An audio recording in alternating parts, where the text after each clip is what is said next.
Welcome to another video. I am your personal funky sim pilot. My name is Arkady Gidzenko and I will be your captain for today's flight. And today's flight will take us from the Ontario International Airport in the United States of America to Honolulu Airport in Hawaii. Let's get rid of the splash screen. So here's our aircraft. So we're using real world time and real world weather. We'll not be using GSX, but we are using the Airsoft Simple Traffic tool. We were standing here parked at the south cargo ramp at the Ontario Airport. I believe there is actually a company behind us.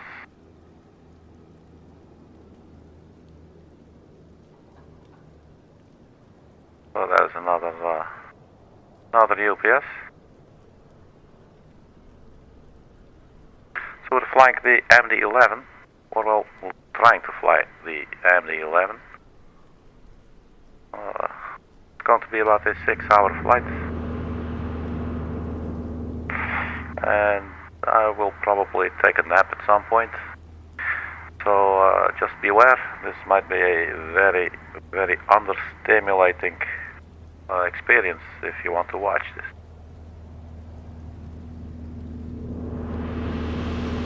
So the ground power unit sounds so loud. Insane, man.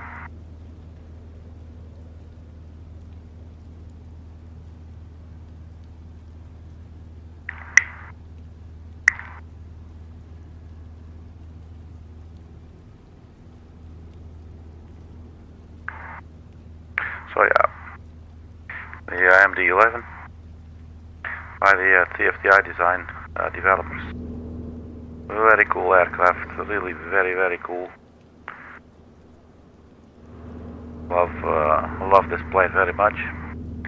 Let's just change the camera speed there. Getting a little bit too hard to handle. Go 5 or something. We have a little bit of speed.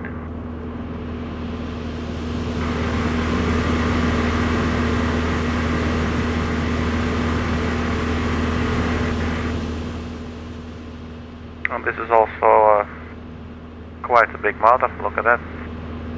Those are the big boys, girls. Alright, let's get to the flight deck.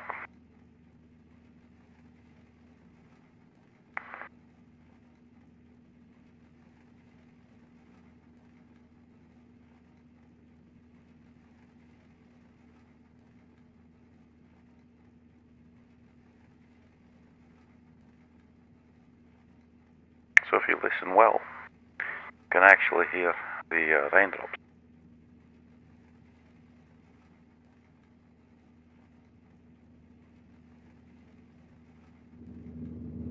Something that's really cool on this aircraft, when you have the cargo variant, the freighter variant that we're using right now, is this little area here. Behind the flight deck, there's this nice little couch or a sofa. You can see it on. This will be where all the payload is.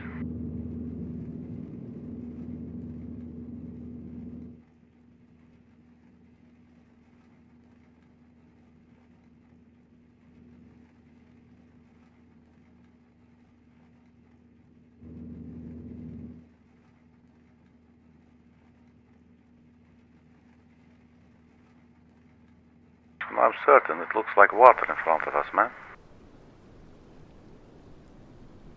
There is a little bit of water right in front of us. I'm only noticing it now.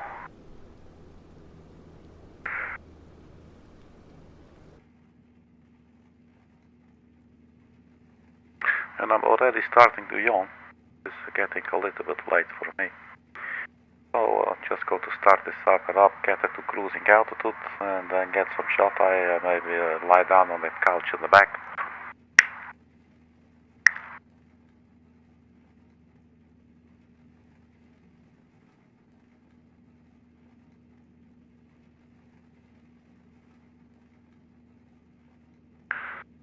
start this sucker up. We do have external power. First we turn on the battery.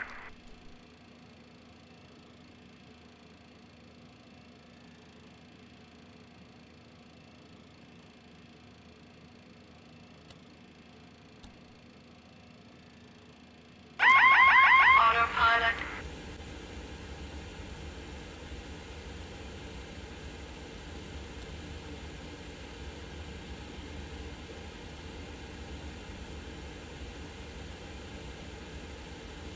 So the external power is on. We should probably put on some lights. Let's do nav and local.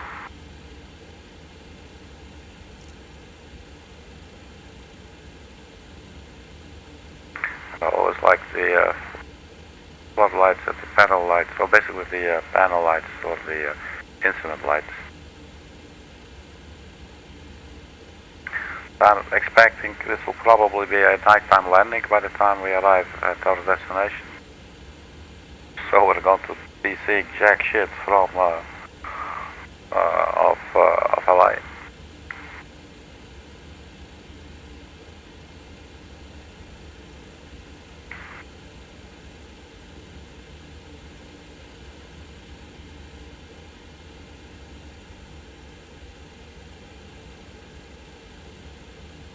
So I'm thinking the overhead panel for now is okay. Can leave that alone. Can get some lights on here as well.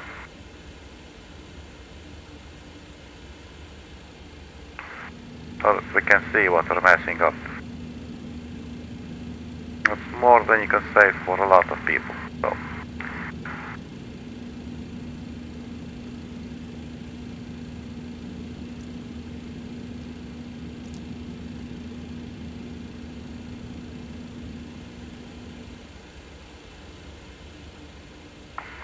So the aircraft is aligning itself. The emergency lights are not on, so let's arm those immediately.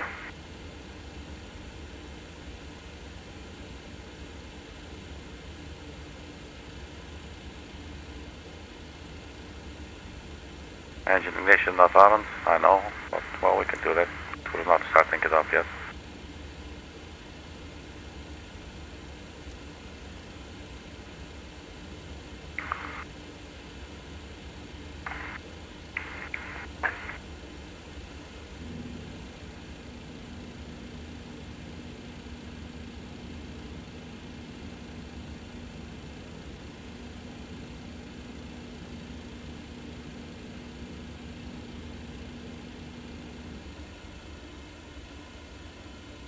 So we're just going to send the flight plan straight to the FMC. Let's set the payload and fuel.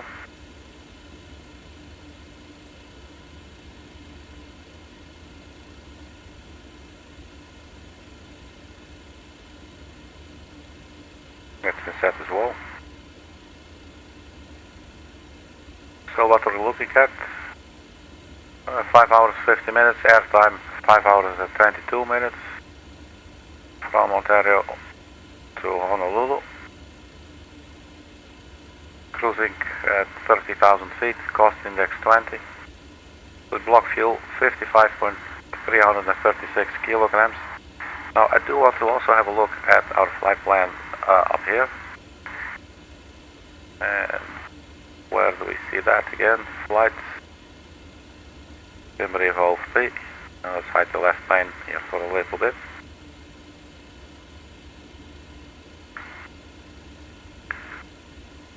So block fuel 55.336. Final reserves 8167. It looks like there's a step climb to flight level 320. So these are the numbers. Let's see if we can close the window again. There we go.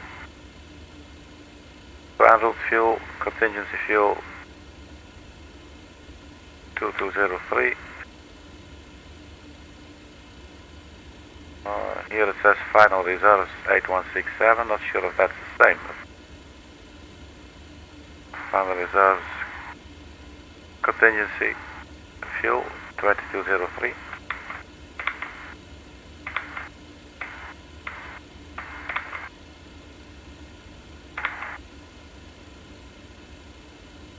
Reserve 3211. Final reserves 3211.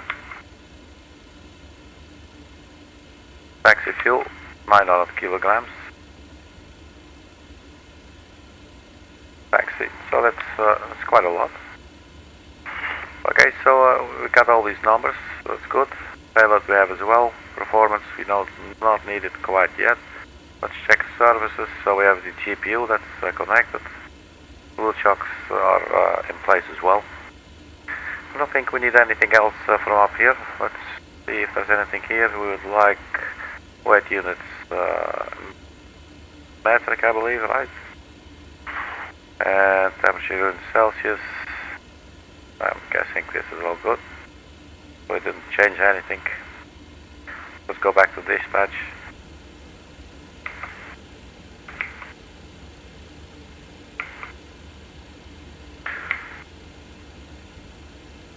So just stand by 1 second while I set up a view for this FMC as well. So we got Alt 5 and Alt 2. And Alt 3 will be this display, and Alt 4. And Alt 1 will be the tablet.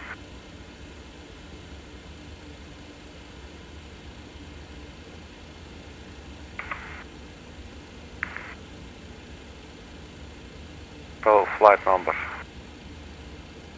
United Parcel Service, UPS 812.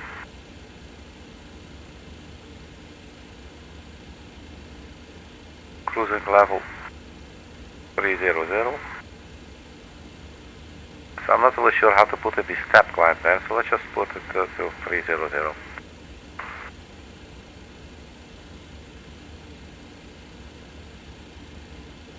Cost index, I believe it was 20. Cost index 20. 30,000 feet. And then, so let's first put in the 20 for the cost index. And the temperature and wind. Thinking wind component. Always forget which one they need here. Minus 29 plus 5. Or plus 5 minus 29.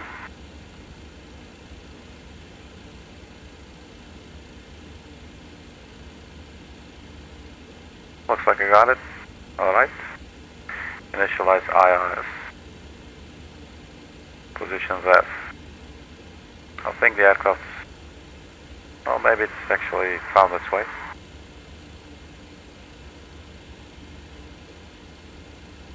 So that's the init A page.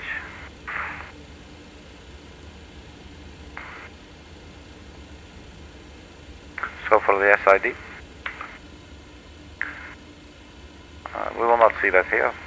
My bad. Double look in the flight plan or in the OFP. Runway 26 left. The POM 1 departure.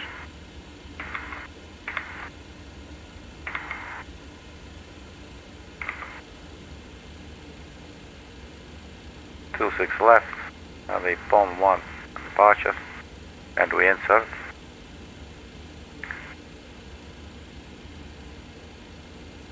And then for the arrival.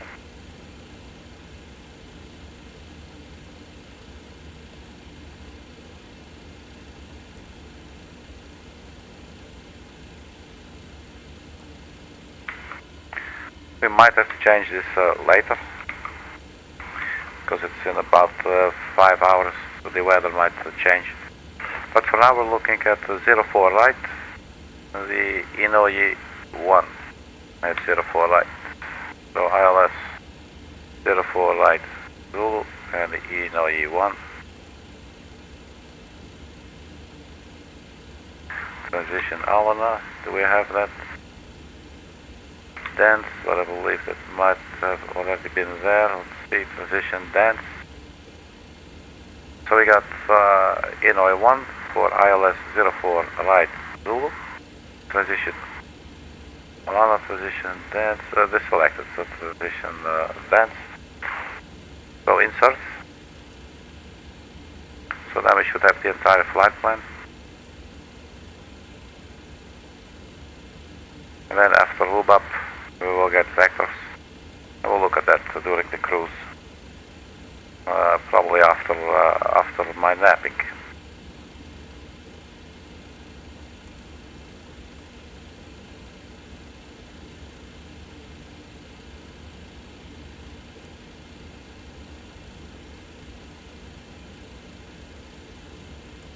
For the NAD page, the fuel. I think we can just copy that over. That payload and fuel.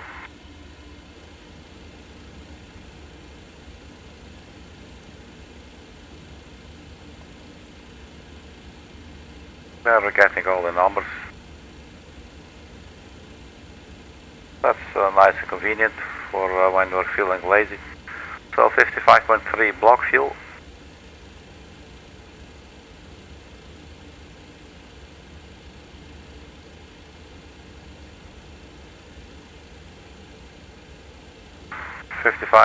.350 kilograms block fuel, gross weight 257.15.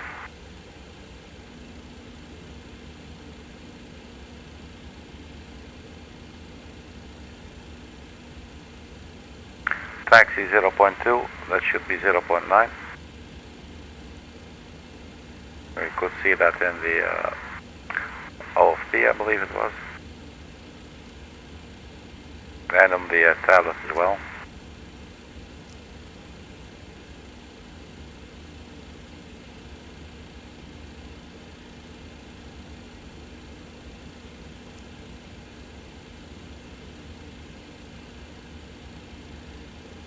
So performance page will be different in this aircraft. You'll have your economic, your climb page and the cruising page, but you will use the takeoff TO/APPR, takeoff approach. And here you can enter your data. So we go to the performance page.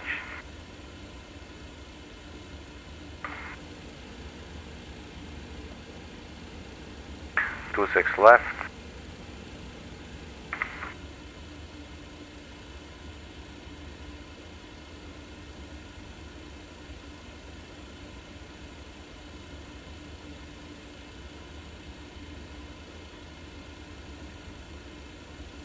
So calculate 151, 166, 173. So V1, 151 knots, rotate 166 knots, and V2 speed 173 knots. Our flex temperature will be 41 degrees and the flap setting of 25. The packs will be off during takeoff, and that's about it. So the slope will be minus 0.1.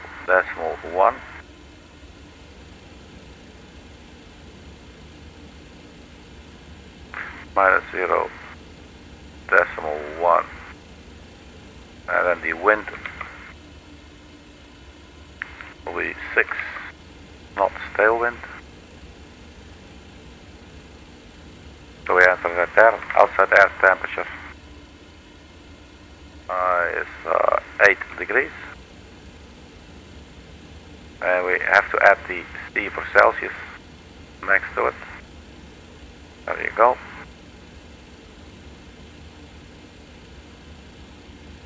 And the flex temperature was 41, 151, 166, 173. So flex temperature 41. Flaps was 25.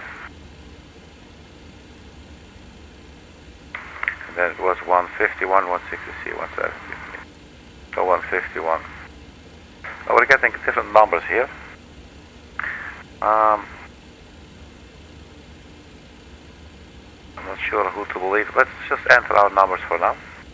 151, 166.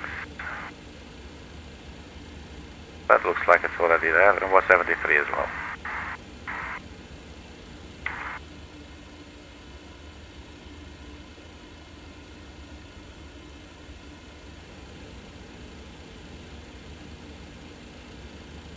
So looks like everything here has now been set up.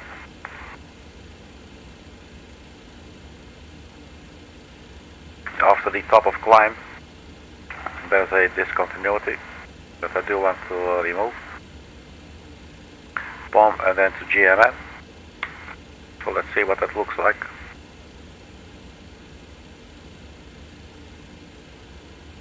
Boom. GNN, so this just should all be connected. So we just clear flat plate discontinuity. That is gone.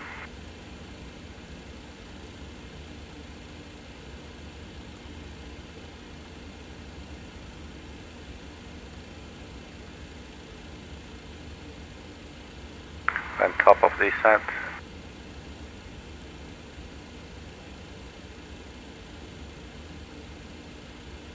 Hoob up, and after hoob up we will get vectors. So we'll check that later. So let's go to the flight plan page for now. So that all looks good to me.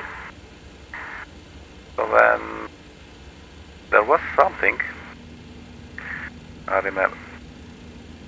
That is the button that we need.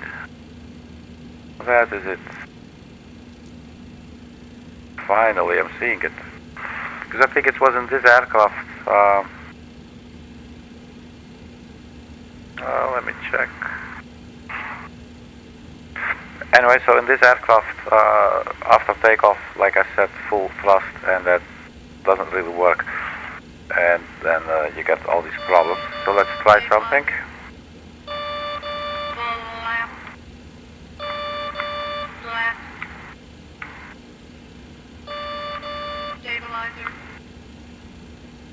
Okay.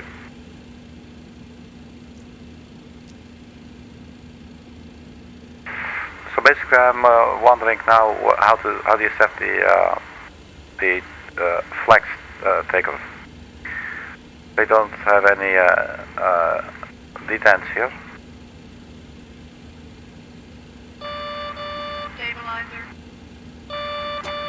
There is one detent, but that's the final one. That's not what you want. That's toga thrust. And then one back.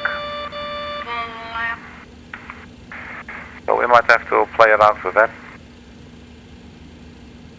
So let's start up the APU.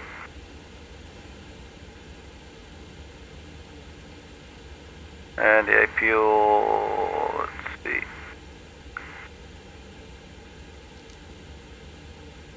APU starting up.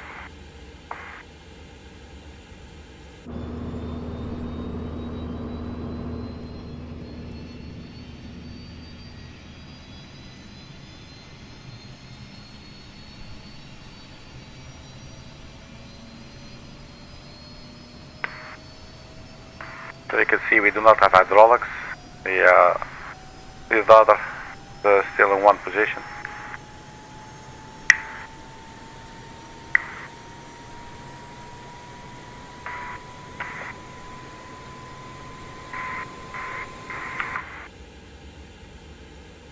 So APU is on. We'll turn on the APU bleed as well. And I think we should probably be good.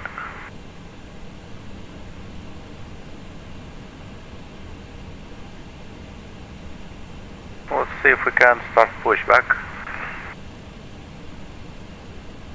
Do we have beacon? So we turned on the beacon. So we notify the ground crew that we're ready to start our engines. So we have 3 engines on this plane. Let's disconnect the ground power. So first we disconnect up here.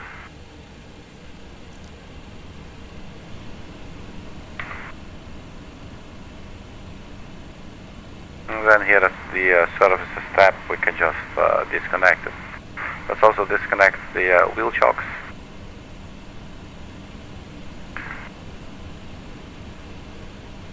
config, that's okay, that's affirmative. Select FADEC alternate. It's already complaining about the FADEC alternate. Even now, before we actually take off, it's because we were playing around with the throttle quadrant here.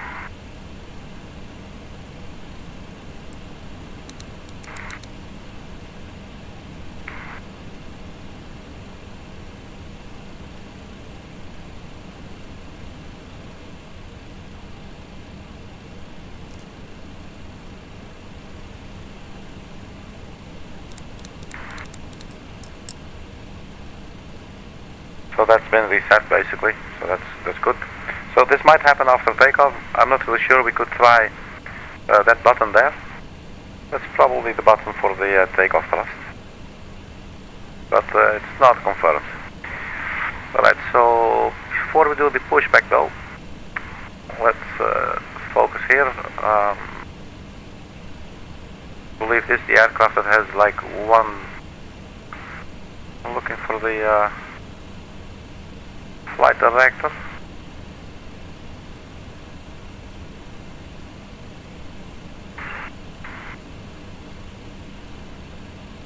Anyway, let's set the cruising altitude to 30,000 feet.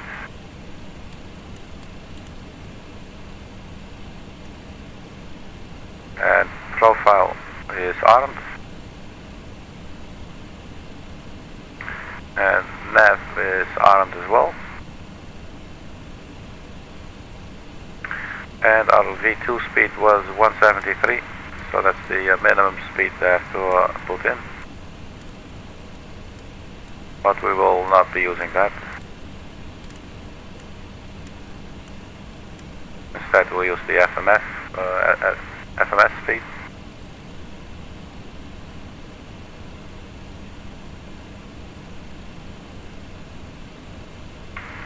So let's set the QNH.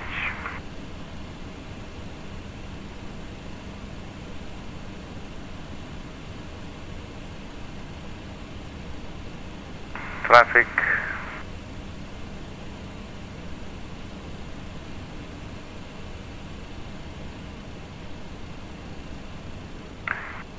And the squawk code before we start taxiing. And where are we at exponder? We are now. So do we have yaw dampers or anything? I don't think. I think this is all already just working.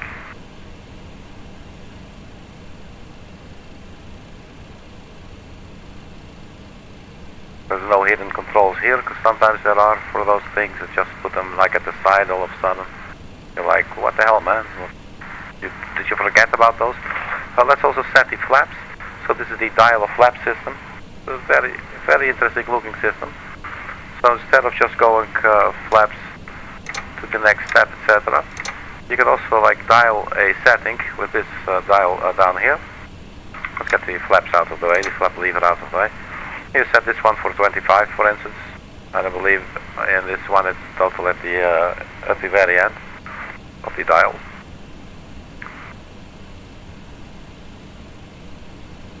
There you go. That creates like a break point, if you will. Because by default the next step would actually have been 28 degrees, but this is now 25. That's a bit of an old school system there. I think this is all fine. Couldn't find the flight director, so that's probably on. Flat disagree.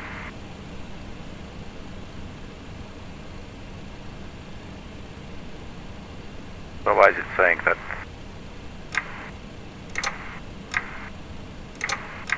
This is 28, and this should be 25.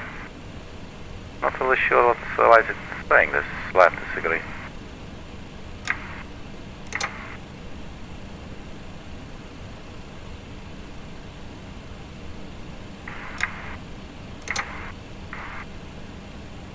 So let's check what we entered at the takeoff approach page.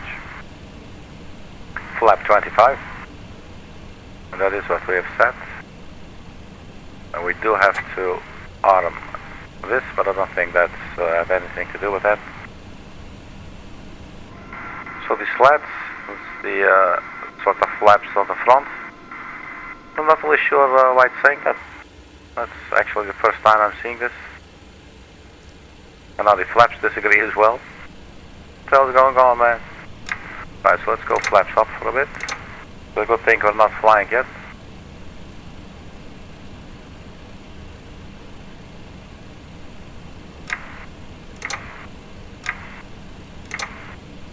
Okay, so now it's stable. I don't know what maybe something to do with the order. Sometimes these aircraft can be like equally autistic as its users.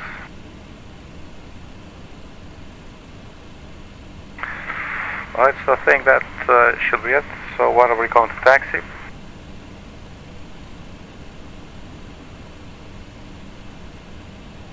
On runway 26 left. That's on our side, so we just push back with the nose to the left. Then we get out of here and we turn right onto Sierra. And we just follow that all the way until the end and we get onto 26 left. And just to check the flight plan, 26 left. Okay. So we can, let me call the tug, and that will be the pushback helper. You can download the pushback helper on flightsim.pl if you want. Really cool, very easy to use program. So that's now calling a tug, and that's coming right there. And this is not not as fancy as GSX, you know. GSX is really cool with the animations and you know, the people handling it, but this gets the job done, you know. It's good news. So that's connecting.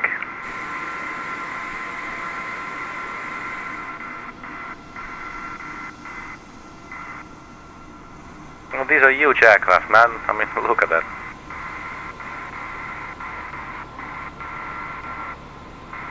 Well, really cool. Alright, let's get back inside. And again, it's complaining about these flaps disagree. Flaps disagree.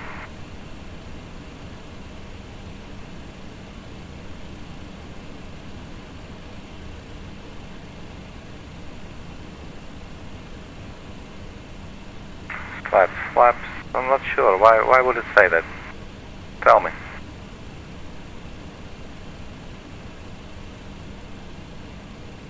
I've used this 100 times.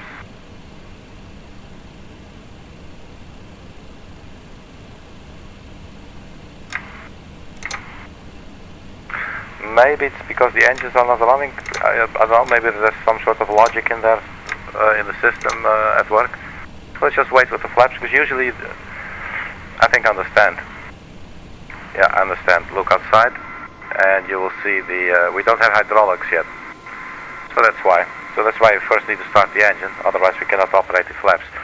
So if we set the flaps, we attempt to set the flaps, so the computer is then goes, hey man, you're expecting flaps, but there is a disagreement, because the sensor is telling it there is no flaps extended at all. So I think that's actually what's going on. So glad that that's clear. So push back, see, reverse.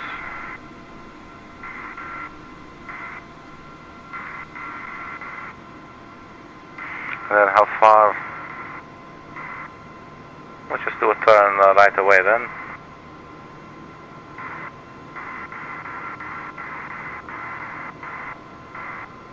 I'm going to make it a little bit of a sharp turn like this. Actually, let's go like this for now, it's okay.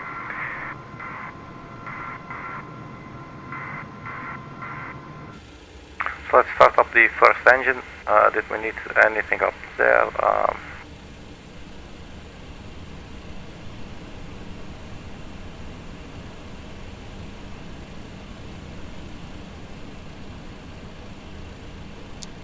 Engine number 3.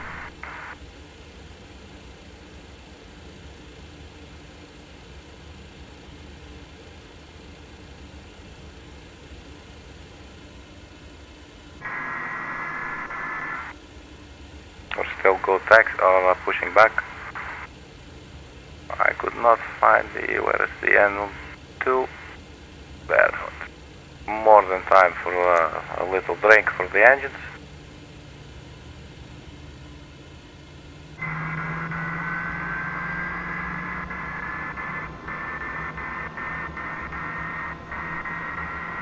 So basically with the pushback helper you get a little dial in the screen. I have it here in the top left.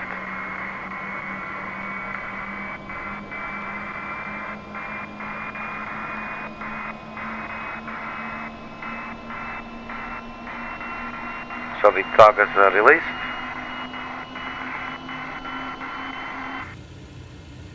And that's the sound of the engines starting up. Let's set the parking brake.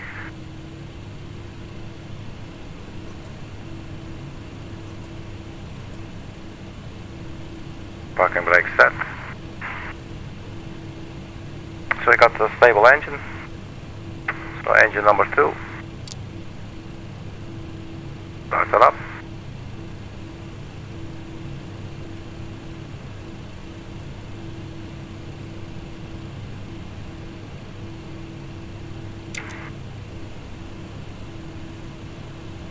So it's saying stabilizer trim, and we do have to trim, and you can see it there. So let's see. Oops. It always does this when trimming for some reason.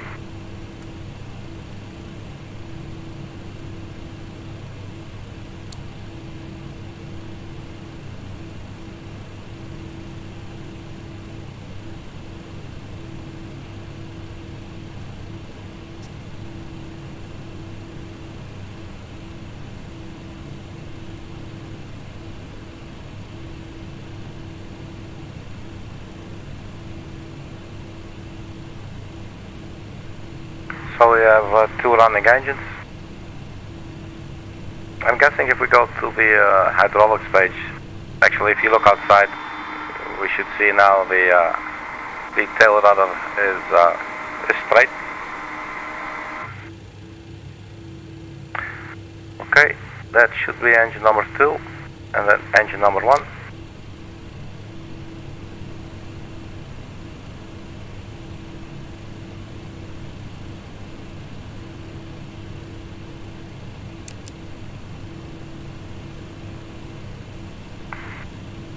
Now we can start the flaps now, or deploy them, so put them on 25. And now we should not expect any warning there, because the flap should actually be traveling.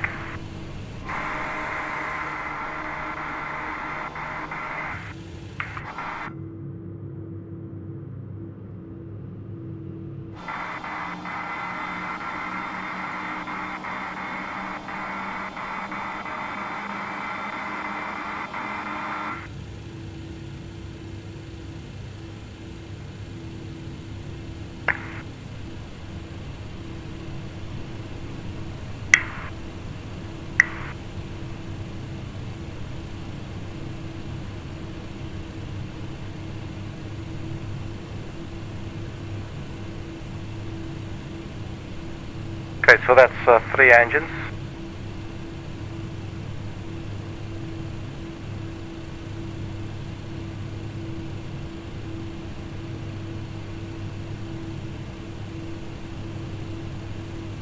So generator-wise, I don't think we have to do anything, and yeah, I think the APU shuts off automatically. Let's see, no, that's still running. So APU off. Then I believe it said takeoff without the packs. So packs off.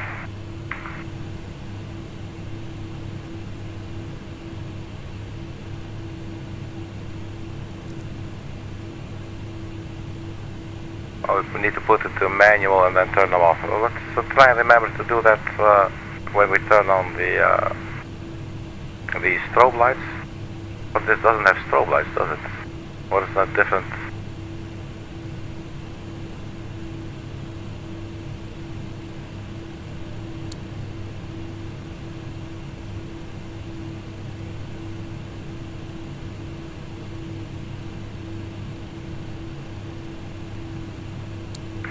turn on the taxi lights.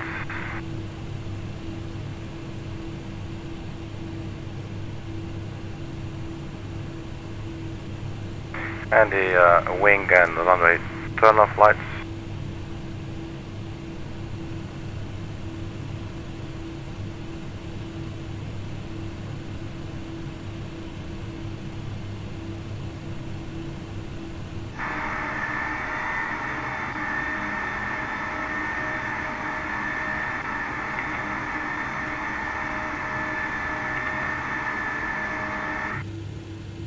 Alright, so parking brake released.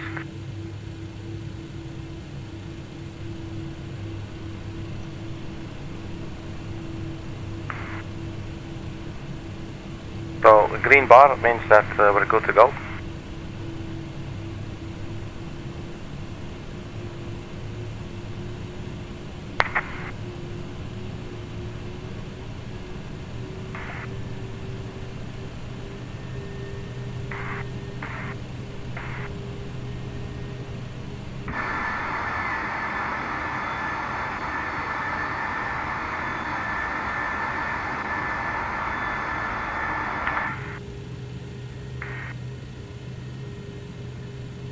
Taxi-wise, this actually might also be one of the worst planes that I have. It doesn't really like lag behind as much. Once you let go of the rudder, it stops quite fast, quite quickly.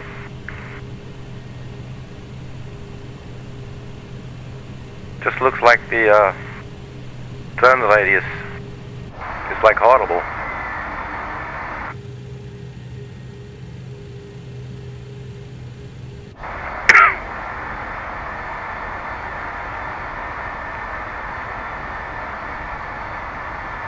It's really hard to make sharp turns.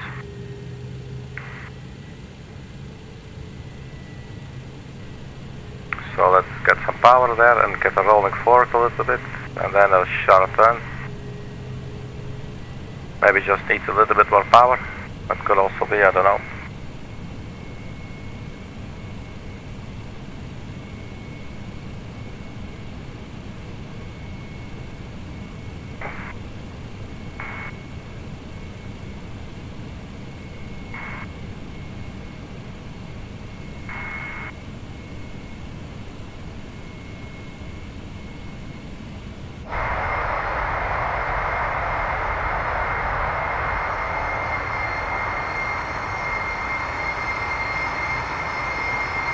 Man, these sounds are awesome.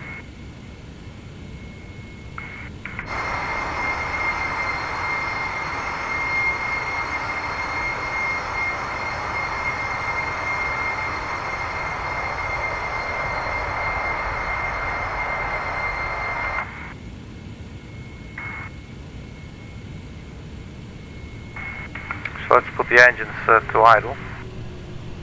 We're actually going like 47 ground speed. That's way too fast.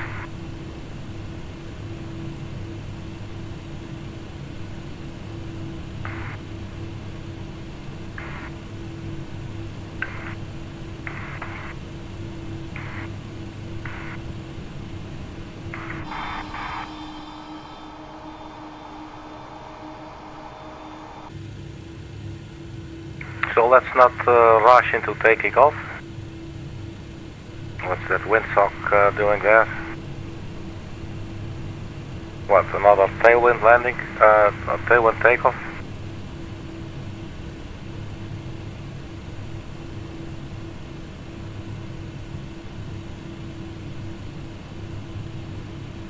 Do we have METAR on here?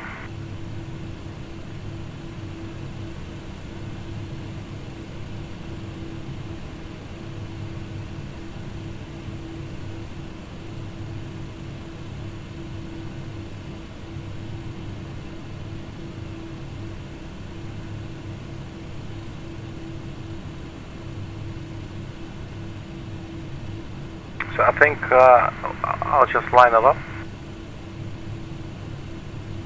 and then we just turn on the landing lights and we check the configuration.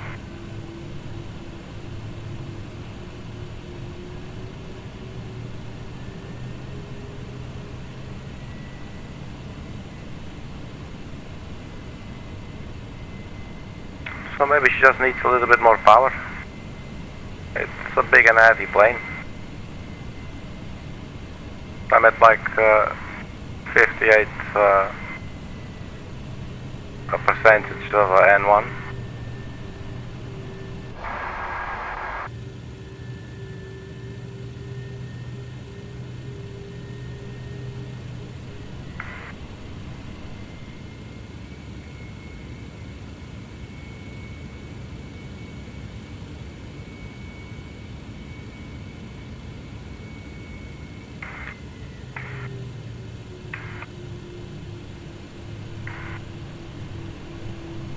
So let's not waste too much runway space.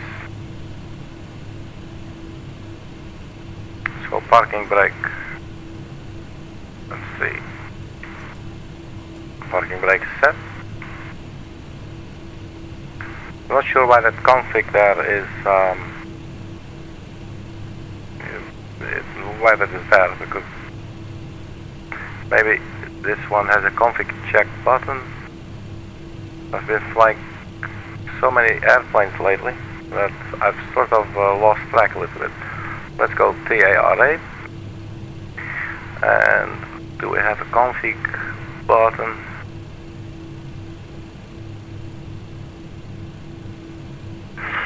That's it. We need the auto brakes to take off. And that gets rid of the config thing there. So let's have a further look. So we are on brakes for now, that's okay. And then the primary flight display, we have profile armed for the altitude. We're going to climb to 30,000 feet. Navigation is armed. And on pitch, not really sure how to interpret that. Flaps are at 25. We have the QNH set to 90908. Day only, traffic is on. We got the rain. And let's see the range and the departure. So on our way to Palm, so we have, first we have 1350 there. Where's the flight plan? So 1350 and then intercept Palm. And I think Palm, you might have to do a direct. I'm not really sure if it's going to do it like this with the intercept point there. But looking at it like this, you know, it looks like we'll be fine. So yeah, so hand fly wise we could. It's quite simple, but we'll see. Sometimes good to put on the autopilot so you can focus on other things. So for the takeoff, I will start by trying this one, this button, to see if that helps. And if it doesn't, we'll just go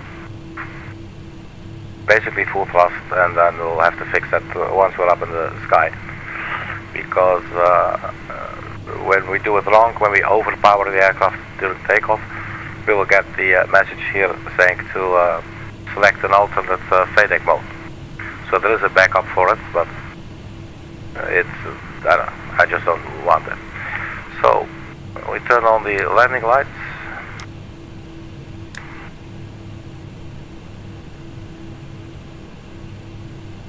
And I believe there's no strobe lights.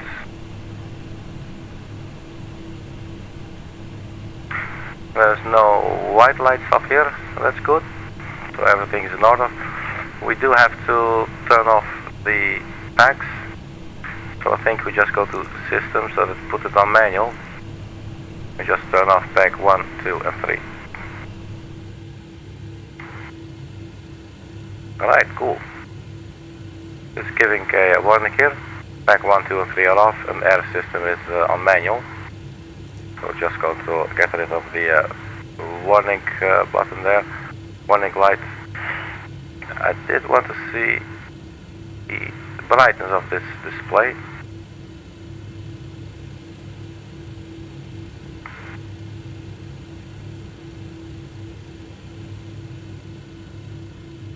Any buttons here?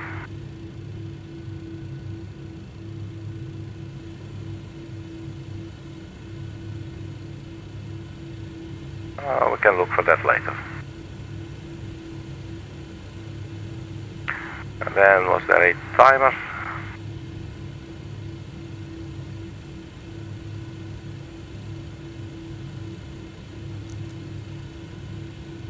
Does that start a timer or something? I wouldn't know where it is. Do we have a clock?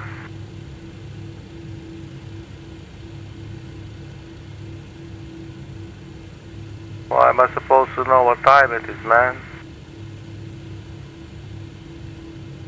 Alright, so I think we're good to go. Let's disengage or release the parking brake. And we got the green box here. Auto brakes to take off, no smoking on, seatbelts on. So let's see if we can first get to around 50% of N1.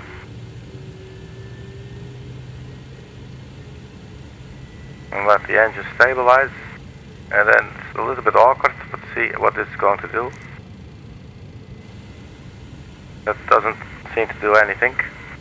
So we're gonna go, let's have a look here.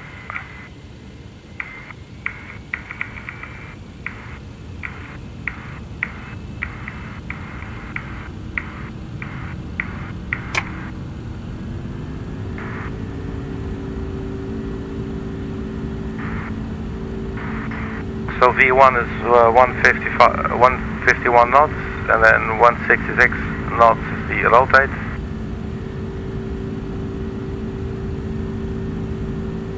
And we might actually have, we do have a tailwind. Rotating.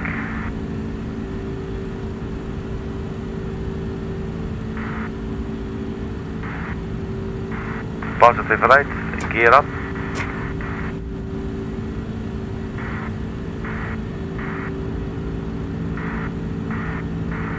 That's some poor weather, man.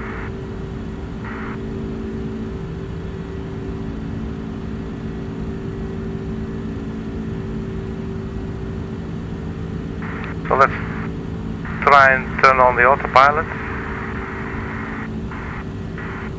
AP1 is on. But it is giving us the FADEC alternative warning again. First thing we'll do, just turn on the packs. We can do that now. And we'll leave the lights for a little bit, that's okay.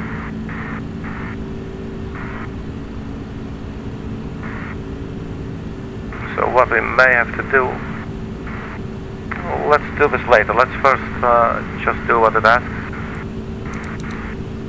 So we select the FADEC alternatives.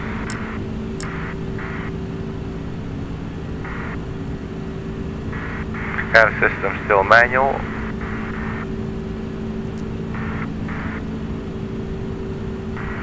Can acknowledge the master there. Flaps retract.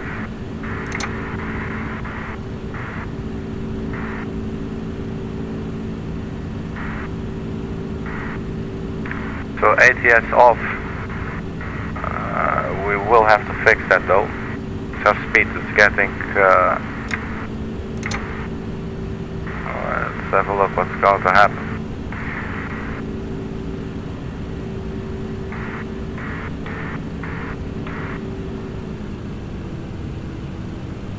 So I'm going to try something for the throttle.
such a cool sound, man. So ATS still off.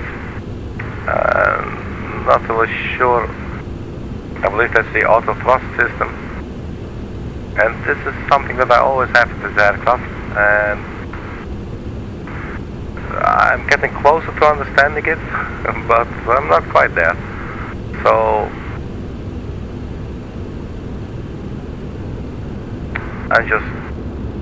let's turn this back to off.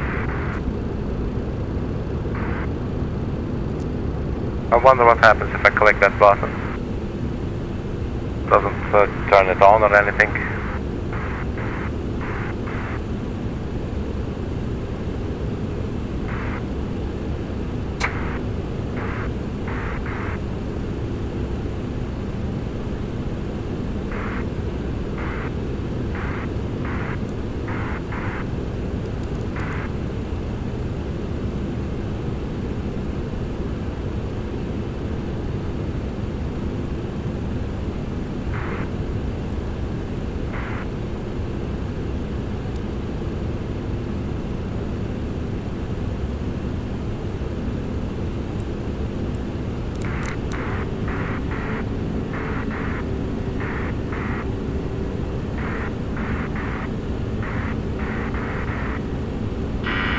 Stabilizer motion.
Okay, so the auto thrust being off, I'm not really sure how to fix that.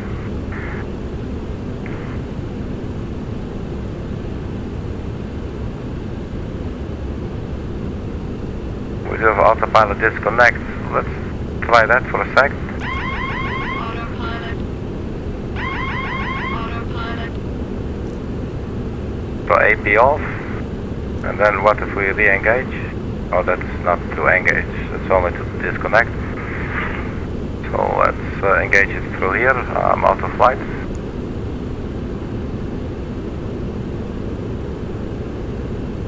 So maybe that was actually it, because the auto thrust is now not showing off.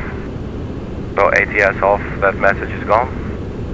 So I'm hoping that's it and it's not coming back. That would be really cool. So passing 19,000 feet. So we can go to standard pressure, so push to reset. Excuse me, this is the minimum pull for standard.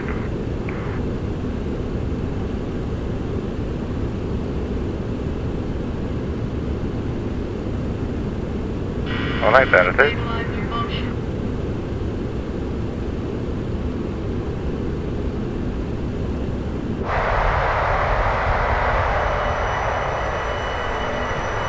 Man, what a cool plane, man.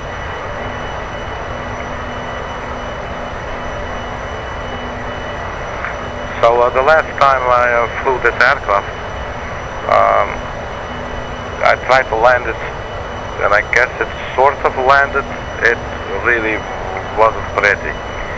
It was on the channel as well, it was the streaming. So yeah, something to be wary of while landing. To be aware of what I'm doing, what the aircraft's doing, because it is so satisfying to have a good landing. You know, that is really satisfying, and I don't really have good landings, I think, myself. But they're definitely improving. So that's good, and that's nice, and it's feels very rewarding just to settle down and, you know, you're like, hey, this was okay. But I do have a lot of practice ahead of me to do.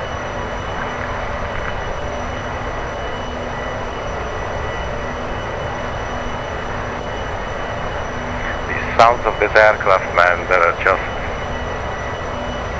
so nice. Okay, so what's happening up here? So we're still on auto thrust, fortunately, that's good news. So maybe all we needed to do basically was just disconnect the autopilot and turn it back on after we fixed the FADEC thingy issue.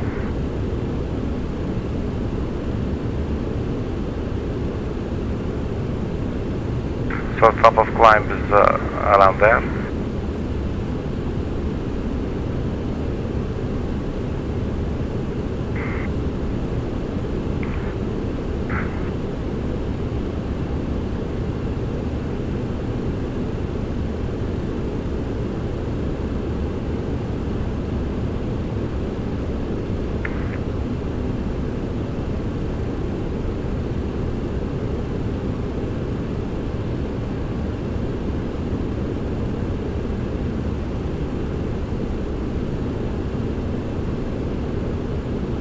We can put in a fix, and where was our top of descent?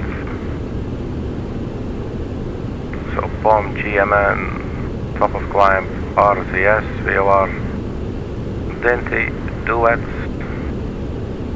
DADIE, Diallo, Dusak, Strike, Dance, Lima, top of descent, go after Lima.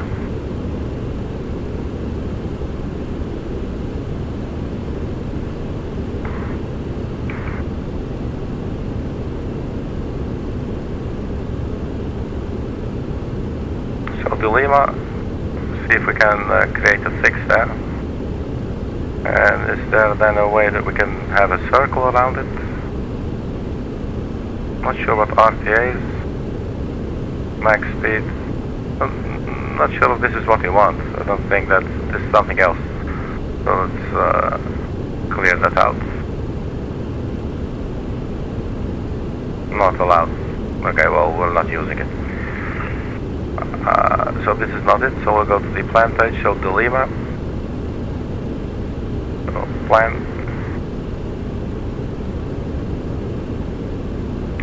So the Lima, we click it on the left. Hold procedure turn.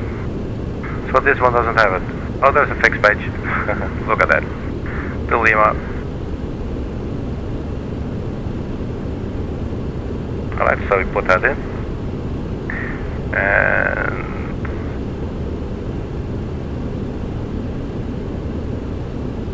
the distance to the Lima is now 2,125 nautical miles.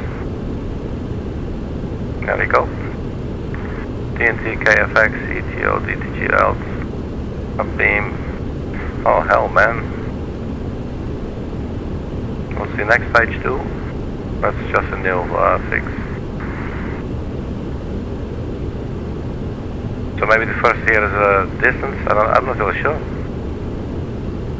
Let's say 50 miles. Altitude.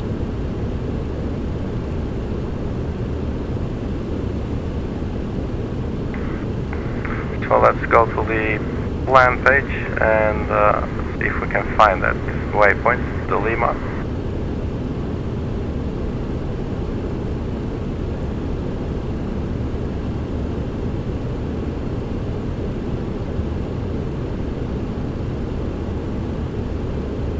No, that is not a 15-mile ring around it, that's for sure.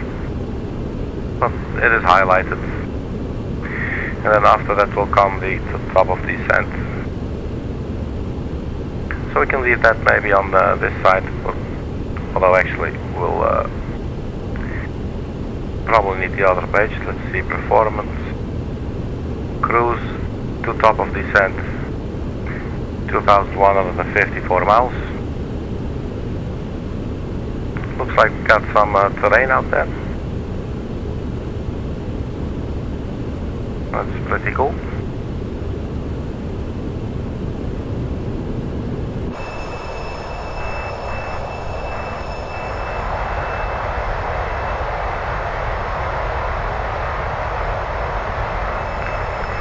Yeah, it's just lovely airplane, man.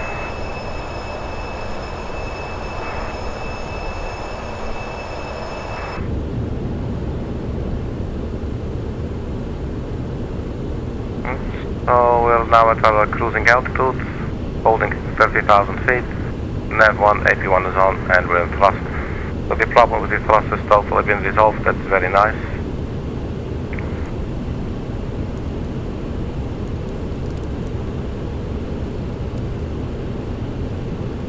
So on our way to the RZS VOR and then DINTY.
It's just such a big chunk of metal, man.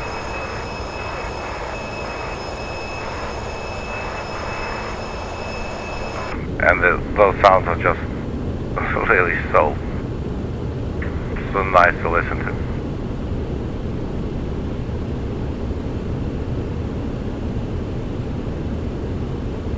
Alright, so let's have a little systems check. So we're in cruise mode. So 92.2 on all three engines. EGT is all stable. N2. And let's see, down here. Fuel page. So 1, 2, 3 fuel tanks. We get a total of 50,400 kilograms.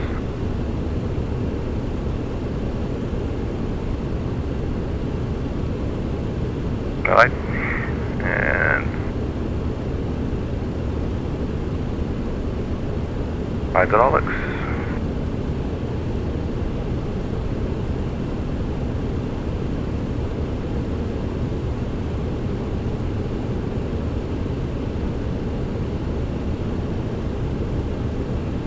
So is this like a backup there? Maybe, I don't know. And electricity. So we should only have electricity coming from the engines now.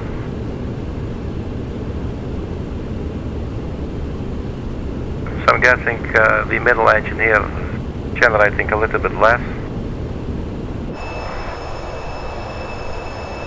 So that's the middle one there.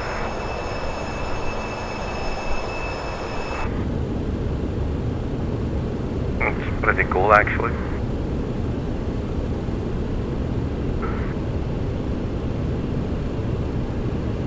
engine page. That's basically, it's almost the same. So we got our gross weight, center of gravity, all that, cabin altitude, the cabin weight, and the fuel. So oil pressure, temperature, and quantity.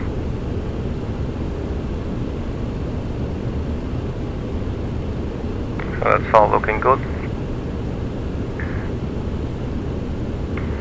So let's see what the weather will be. Actually, the weather is now. We're not arriving anytime soon.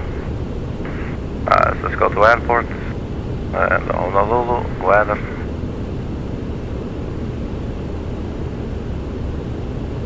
For 12 knots, and if we get runway 04 right, so it's headwind 12 knots, a little bit windy, 10 statute miles of visibility, fuel clouds at 2,500, scattered at 4,500, 28 degrees centigrade, inclination 3011, so we're still very far out, and this will be our arrival. The Inouye 1 RNAV arrival. And let's also go to the charts and get our approach chart for 04 right. So we have ILS runway Zulu 4 right. Let's put a pin in that one.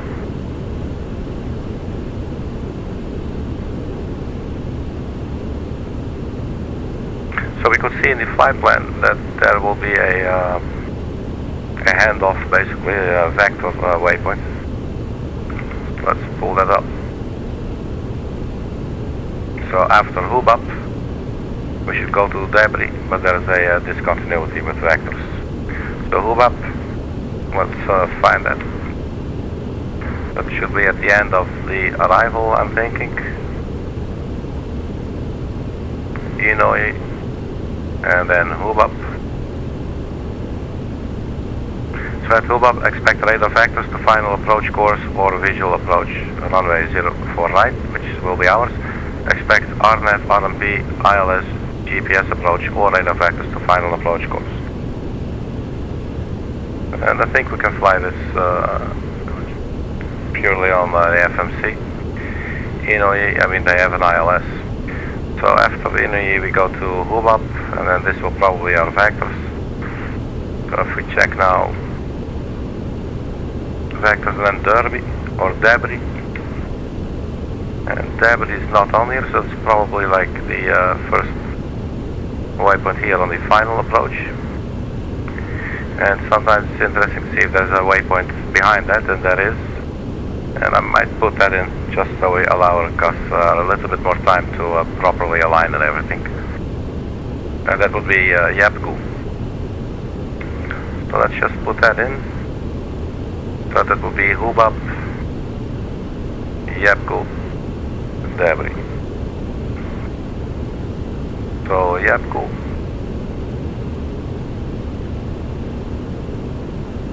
Put that onto vector. And then we delete vector. And we also delete flight plan discontinuity.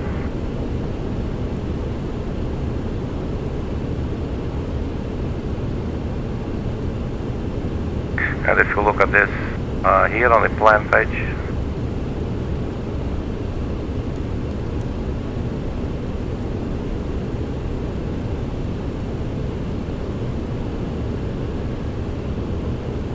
so Inouye, hoob up, and that will take us to Yapku, and that will take us around to debris for lining up, and this will be the go around procedure to the holding point at Alana. So the go around we can see is a turn to the right. Not really sure what it's made up of, but that's this one you see right here, and taking you to the Alana holding point.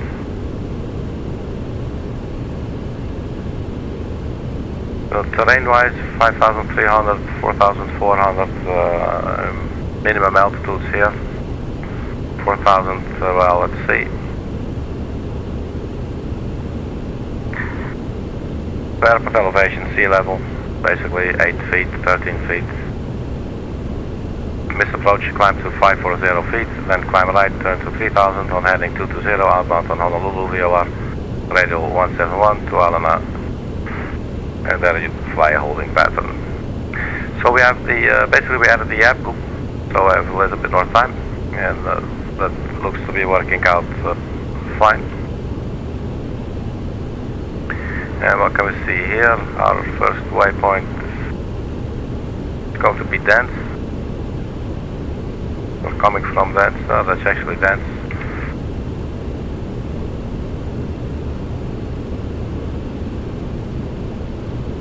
We got a lot of D's in there, DINTY, DUETS, DADIE, DIALO, DUSAT, Drake, dense. So there's quite a lot of D's in this flight plan for some reason. It's actually quite funny. Dense, DeLima, top of descent, Joel, Bambo, and then it sort of gets different.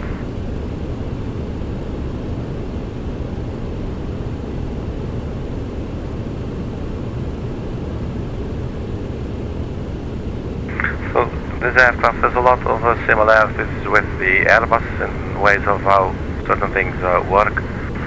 Like the master control panel, I believe it's called, up here. That you have, yeah, it's more like Airbus than, for instance, like Boeing. Very much like that you have a button for map and for plan, instead of a knob that you have to turn to the right space. You just hit it, you just hit it, you just hit it. It's like super nice. It's very convenient. So let's put it back on map. Yeah, let's zoom out, increase the range.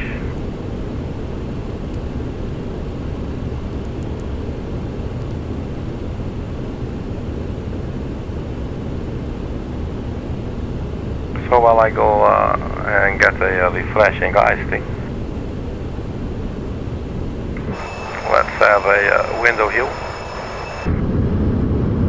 Or sort of, I mean, it's a cargo flight, so there's not really a window view as such.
Check.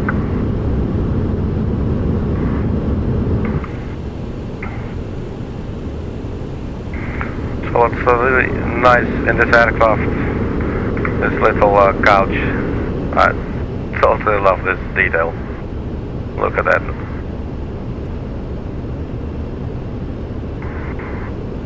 Obviously, these are long haul aircraft. Basically, our flight is not that long in that for a long haul aircraft maybe, but yeah, so you have a couple of crew, you know, not just two pilots, you'll likely have a couple more, and yeah, it's really nice that there's this little couch here.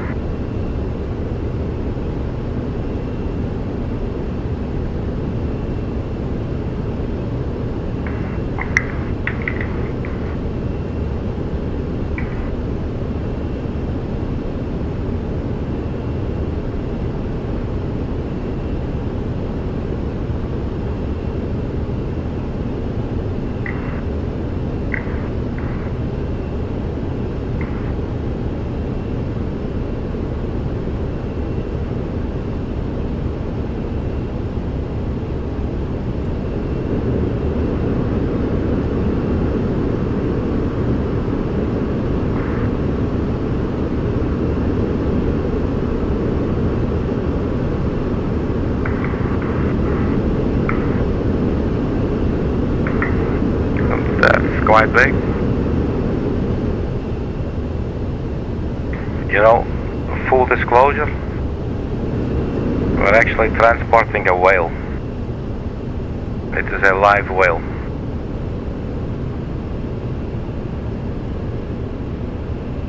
And her name is Ingrid. And she's 17 years old. And it's only recently until she discovered her talent of singing. And she's actually on her way to Honolulu right now with us to record a new video.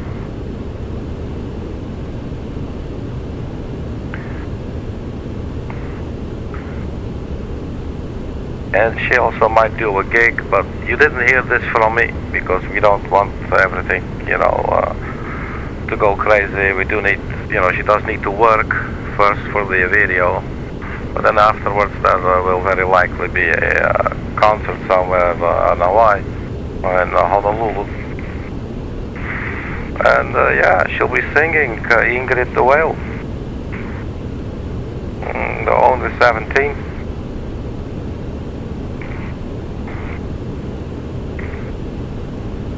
And it's funny because it's a whale that's singing like a nightingale, you know.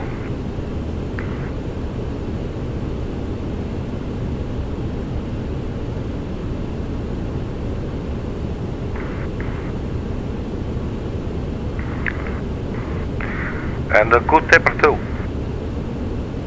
A good tipper.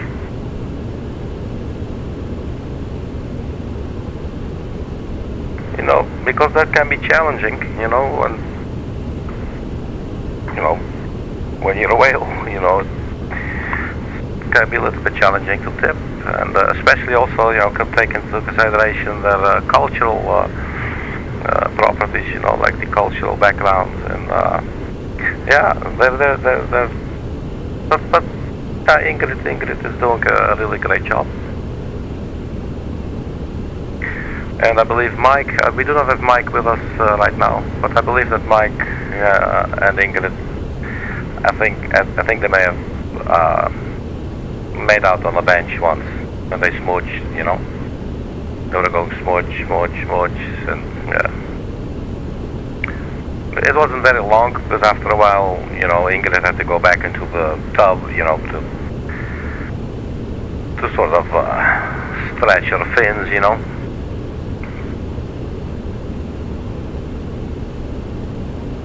I got some other traffic there. So I think basically we left the mainland. Let's just check the route here.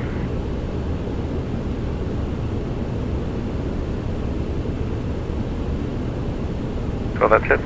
On our way to Hawaii. And our estimated time of arrival, I believe it was 0403 Zulu.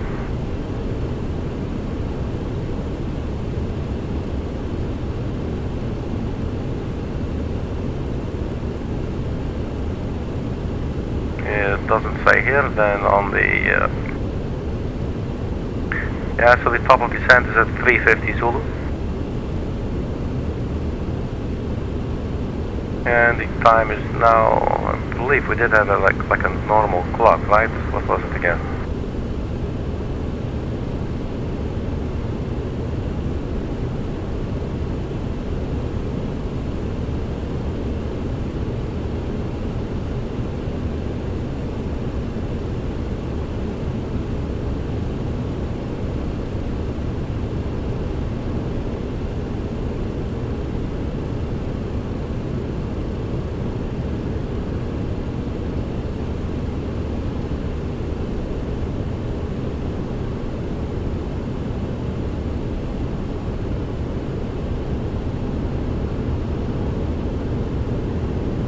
This thing may be able to show the current time.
like almost every airplane, you don't have to look very long and there's a little clock somewhere. This one might be hidden, or it's like straight in my face and I'm just not seeing it. It's been known to happen. I couldn't find a clock in this aircraft to save my grandmother.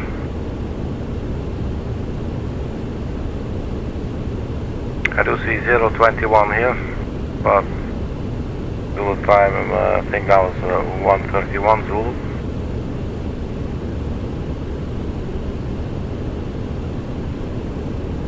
There's probably something else. We got the backup altimeter.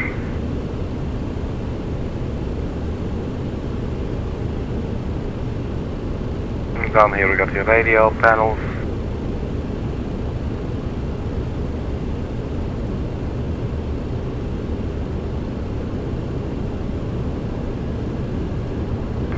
So a total loss is what I am at. There's something here with a thingy. That's not it.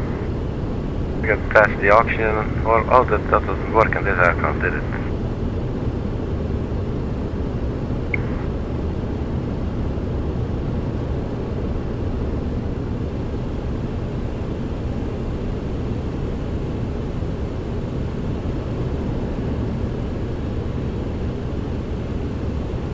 No, sir.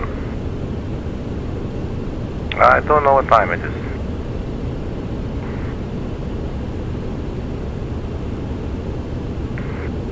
So what else do we have? Let's see. In the FMC. If we go to the manual page, ACARS, does that do anything? Received messages, free text. Weather, would be nice if we could get a meter.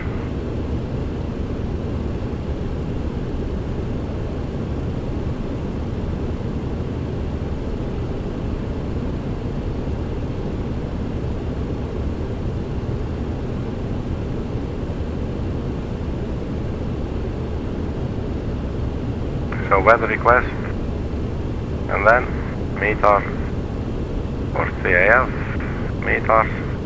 Any way to send it? Not sure. Oh, took it out.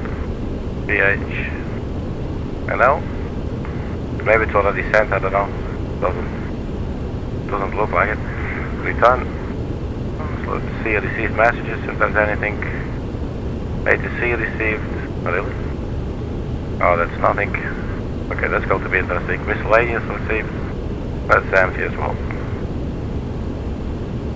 There's nothing. I'm not really sure if this is actually active. Like maybe when you're on that sim and you're using like hobby service, those kinds of things. Maybe it actually then works. That would be nice. Post flight or pre-flight. So that's the ACARS menu. ADAS. Not sure what that is. FMC 2.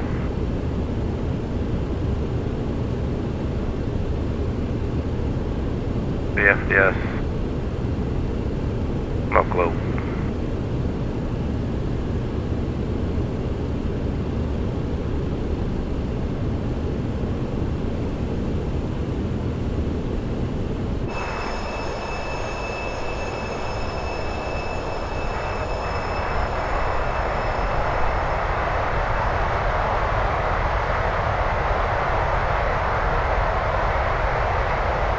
So I'm thinking we're probably going to have a nighttime landing.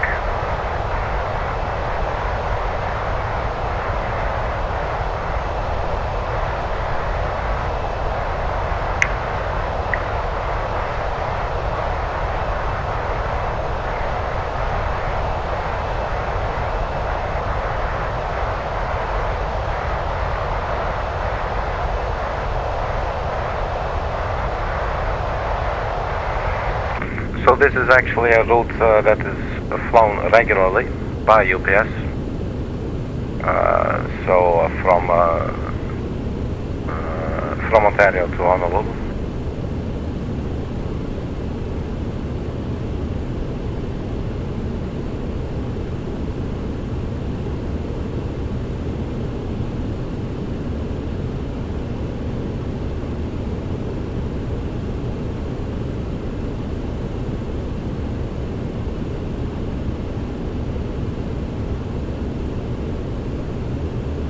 Not sure which aircraft is being used on those routes,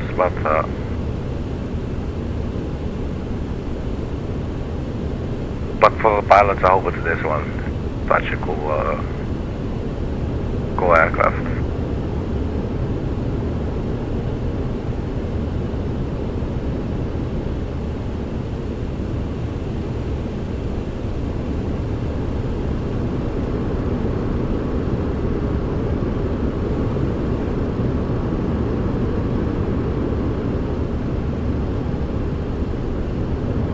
So this is a really nice cockpit. You can bring your 12-inch albums.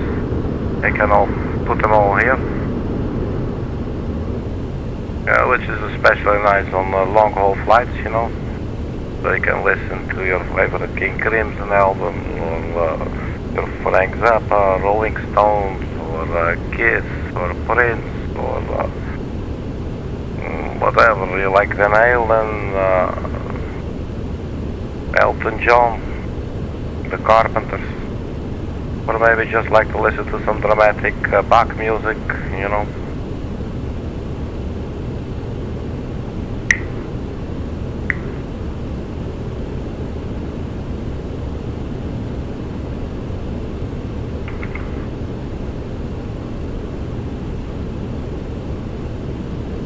So, assuming that we'll be landing runway 04 right, we could put in some data already. So 110.5, although maybe actually, since it's Airbus style, I'm thinking this is probably picked up automatically by the and you can see that in the navnet page. It will not be there right now, but it will populate. We can also enter it manually. But let's look at the other things. I don't think we have to enter this. They do have a minimum for the decision altitude.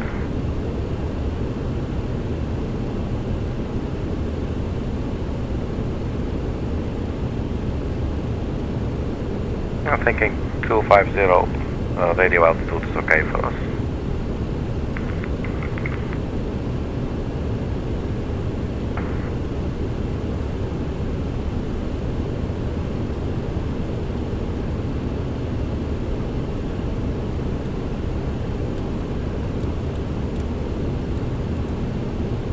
So 250, just reset it. It is very premature.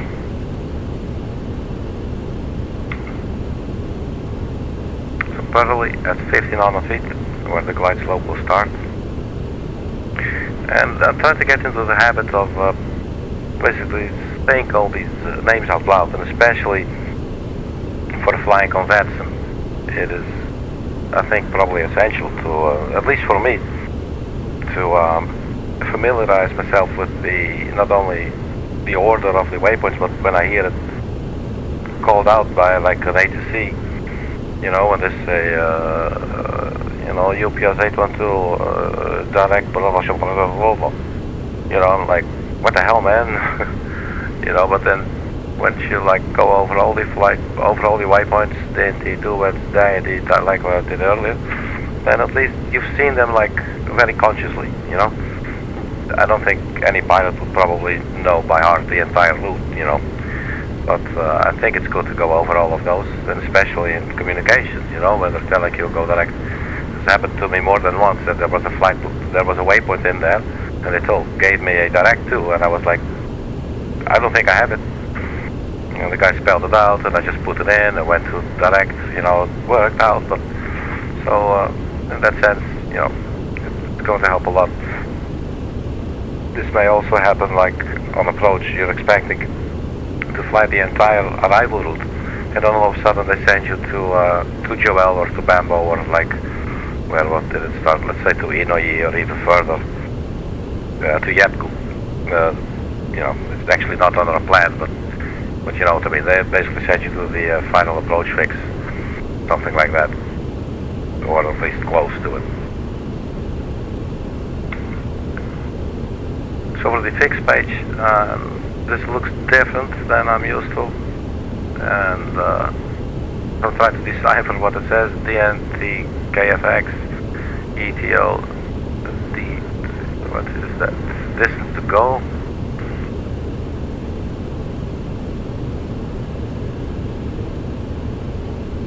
Estimated time.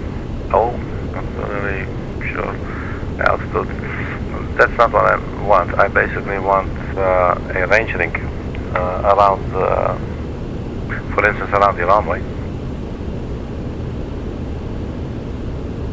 Let's try something. If we do it with the runway, maybe there is a different, maybe that works different in the system. You know, I don't know. Let's just investigate and learn. So runway 04 right, RW 04 right. Go to the fixed page, get the new fixed page. So runway 04 right. That's how the FMC will recognize it. Oh, not in database. Oh, this should work in the Airbus. Then maybe it will be PHNL 04 right.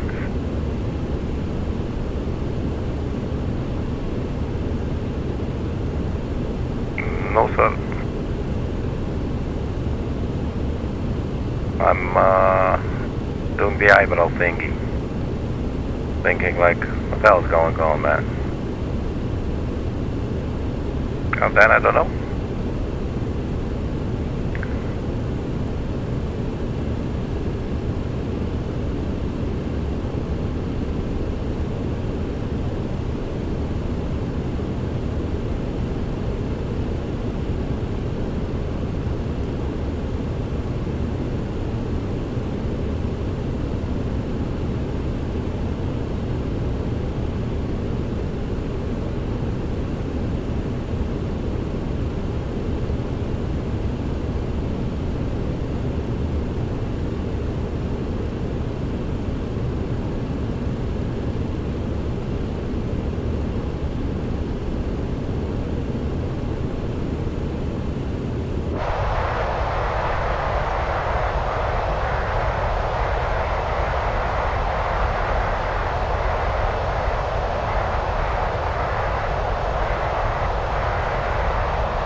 She sounds like she's whispering when you're in front of the aircraft. When you're at the back, she sounds like really powerful.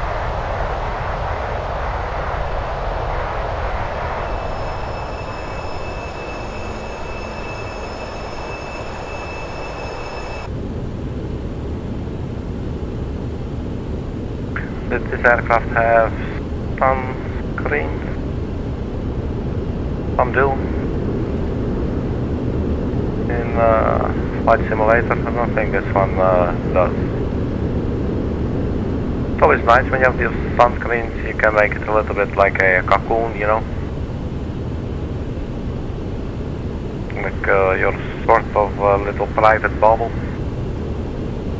But there's nothing with looking out the window, or at least seeing out the window. There's nothing wrong with that at all.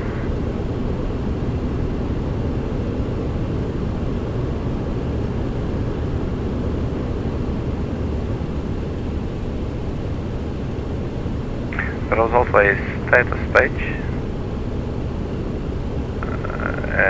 config, not sure what config is, navigational display, let's have a look at that, ND. Okay, and then just turns black.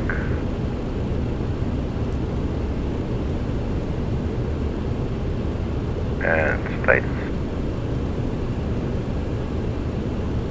I believe this will collect all kinds of error messages or whatever, warnings. And that looks pretty clear. Config. Configuration. Let's see. The wheels basically, the tire temperatures I think. Or probably pressure. 180, that seems like a high temperature. Consec, what the hell is that? Consequences. Well, okay, so the aircraft all of a sudden takes a very dramatic turn and it just says to you consequences. So at some point when you're on final approach it will say retard and then there's consequences. I'm just putting it out there, man. Miscellaneous, what do we have there? Nothing.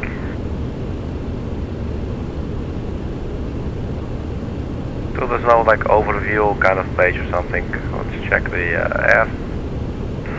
23 the flight deck. Well, it's basically just cargo.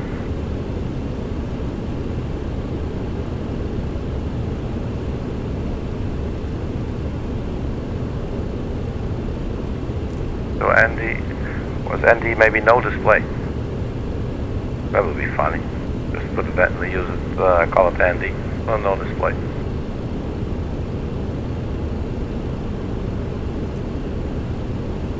So let's maybe have a fuel page up there.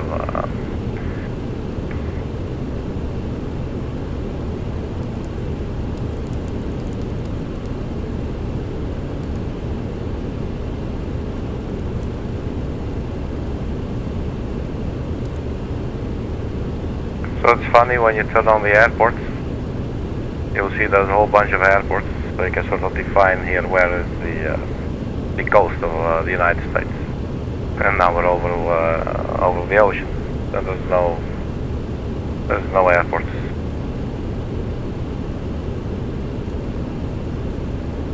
Will be no VORs, just waypoints in the sky.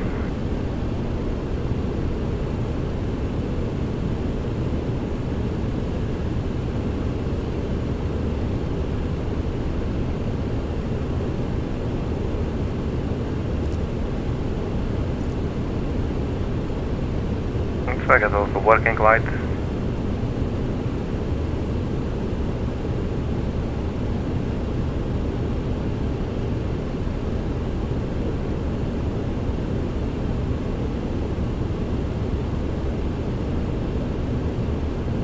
So this would look like around 40,000 kilograms. So do we add this as well? Another 6,000. We got 45,250 kilograms of fuel still carrying.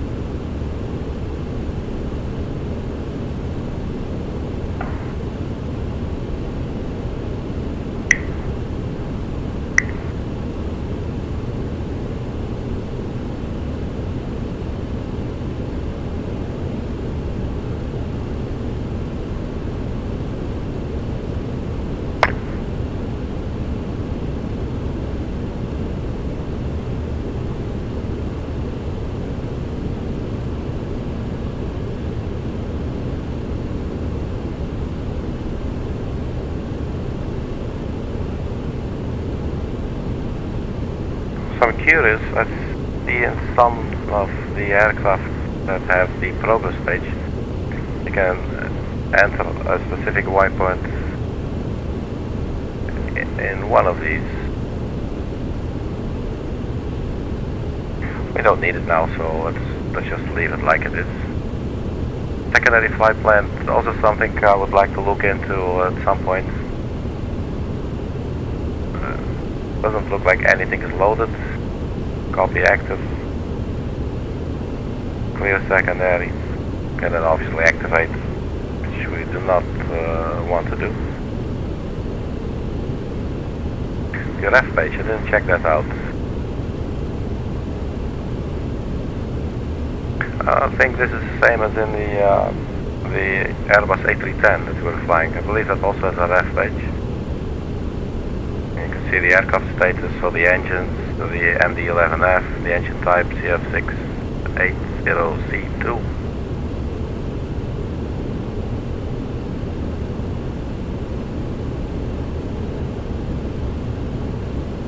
The active database for the Navigraph. And the waypoints and the arrival routes and everything, that's up to date.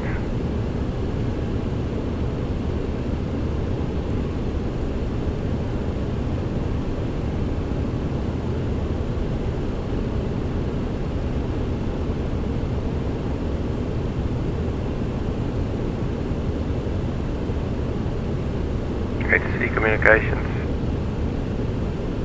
Well, nothing to log on to.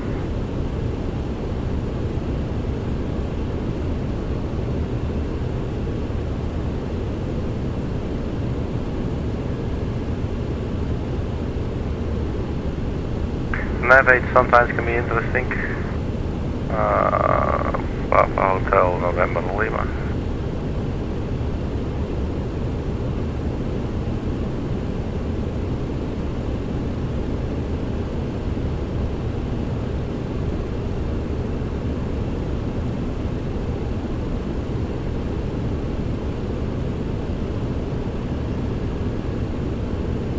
I'm not really sure how this works then.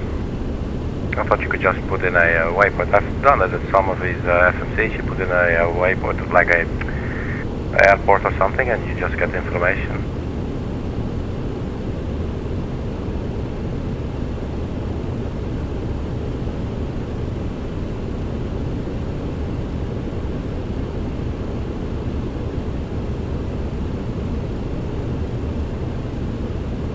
So dev is like development mode, save state as, load flight plan. Okay, we're not doing that. Maintenance, self-test, annunciator test, test pattern, key test.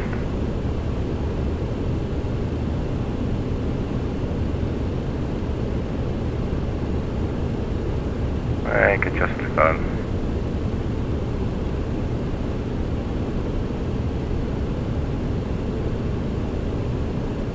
What else you have in here about it?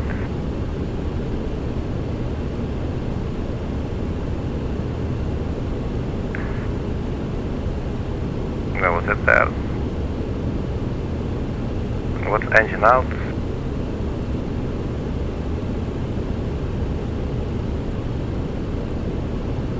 Fortunately, the engines are still going.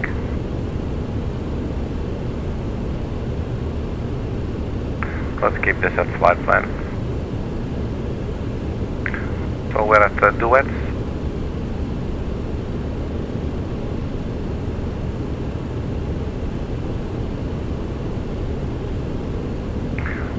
Let me just see, we should be on real world time and weather. Just to double check now. Real time, live weather, yeah, okay. So the time's 17:46 Zulu. No, local time it's 0:46 Zulu.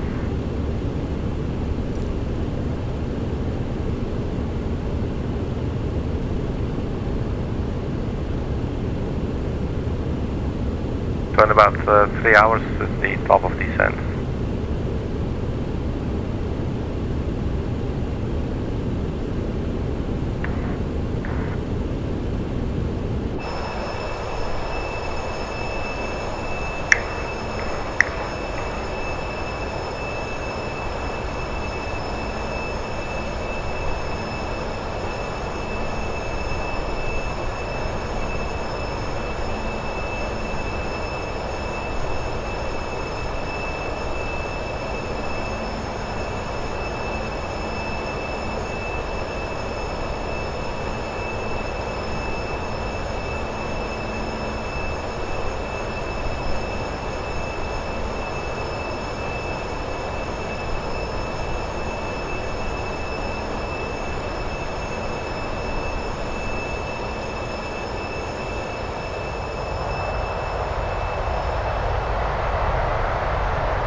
this sound captured so well. It really sounds like this when you're in these big aircraft.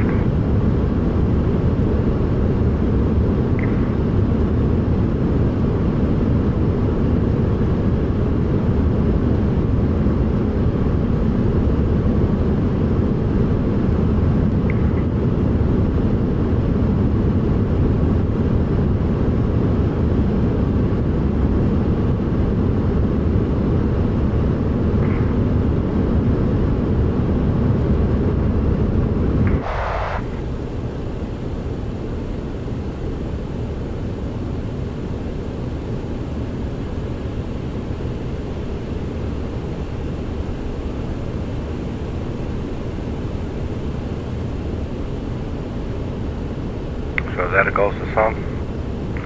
No, I don't think the sun will beat us to it. So this will definitely be a nighttime landing. So as I said, we'll probably see jack shit of Hawaii.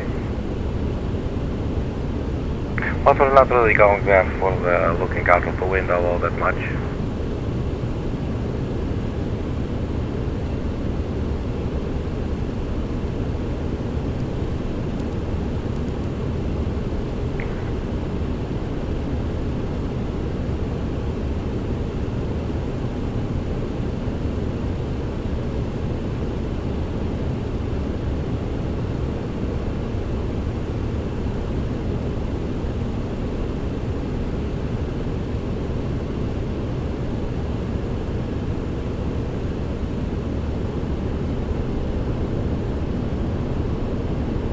It seems like 30,000 feet for such a long flight is a little bit low. Now the O3 did show actually looked like a step climb to 320, but we just ended 300,000 or 30,000 feet. Let's see, flights.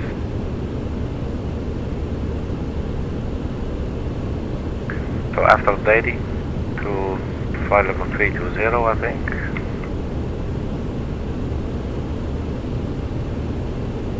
We're now on our way to DADIE. And we're still 300 miles out.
also got something to do on these long haul flights, so you can just bring your guitars, sit back here behind the flight deck on the sofa.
Playing around with the slide guitar.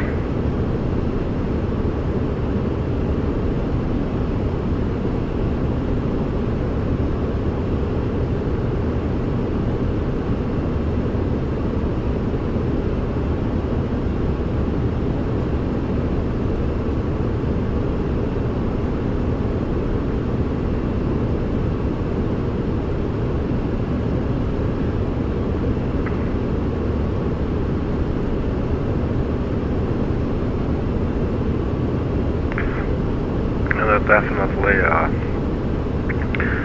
makes for something to do during the flight.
So that's not exactly music to like fall asleep by.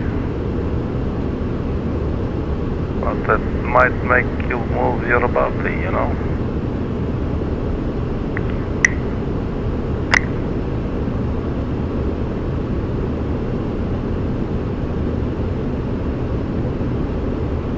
Alright, so let's see what's happening on this flight then. Come a little bit taller maybe, like that. There, we hop into our seats.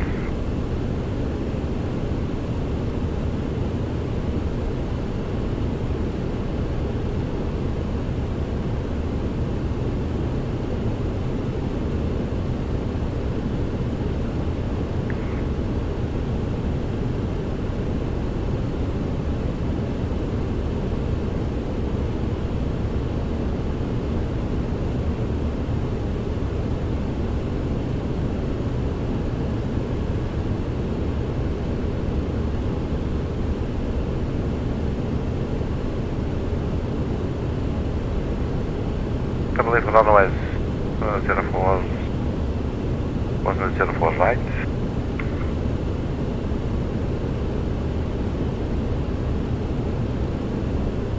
Four right.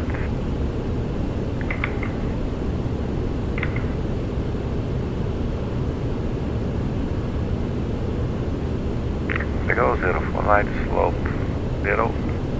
Runway condition, I'm thinking dry. Get weather information. That's interesting.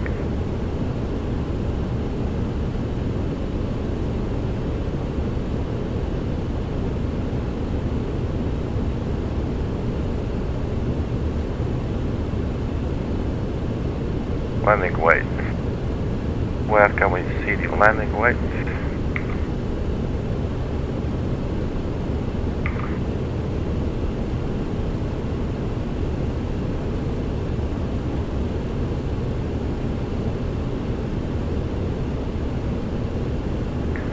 Performance page maybe.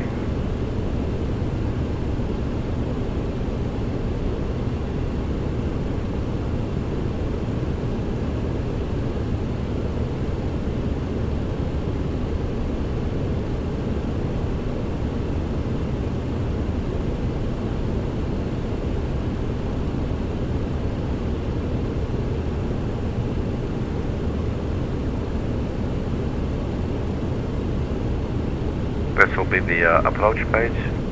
Landing weight 226.2.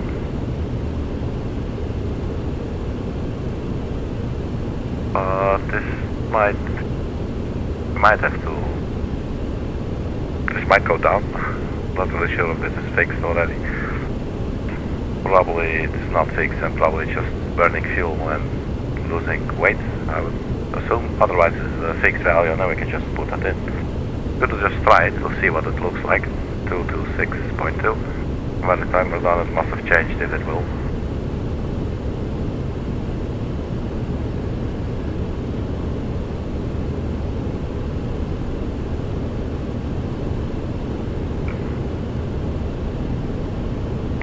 What was it? 226.2, but maybe we need the entire number.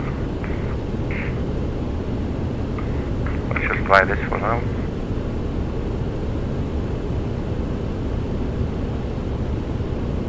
Auto brake, low or medium or max, so just low should be fine. Reverses all, flaps full. Just calculate, see what it says. Only gives us stopping distances.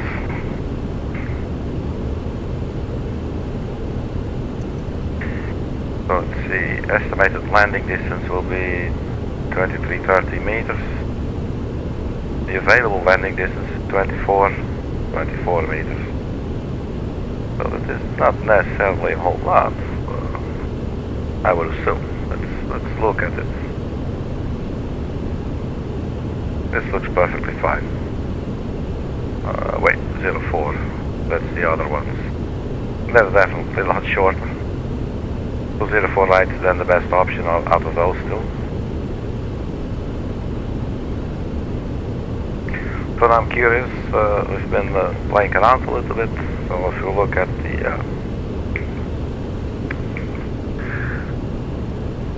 let's see, where did we see that? This page. So that's definitely going down to 226.0.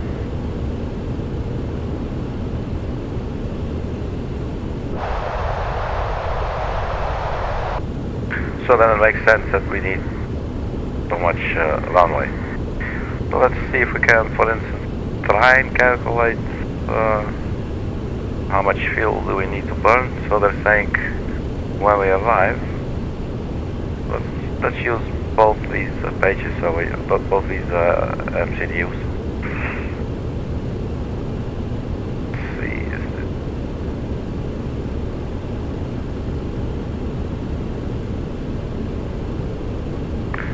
progress. So destination estimated fuel on board will be 24.2. Current fuel is 41.1.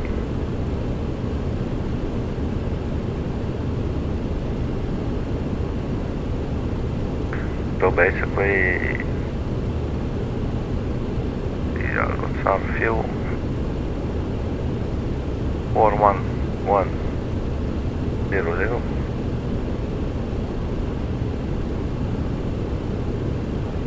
minus 24.1. That would be 17,000 kilograms of fuel.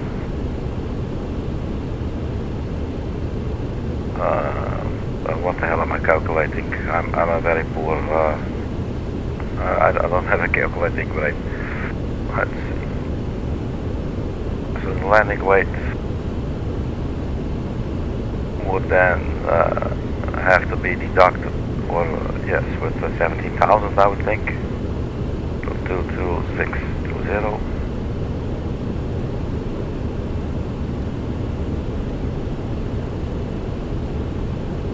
I hope I'm doing the right thing. Well, it's okay. Just so then the landing weight would be 209.2.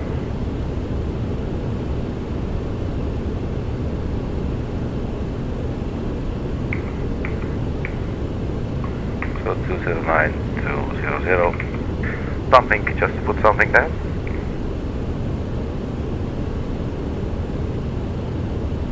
So the landing weight, as it is, would be now, would be well, the value that we had earlier, but that is obviously getting less.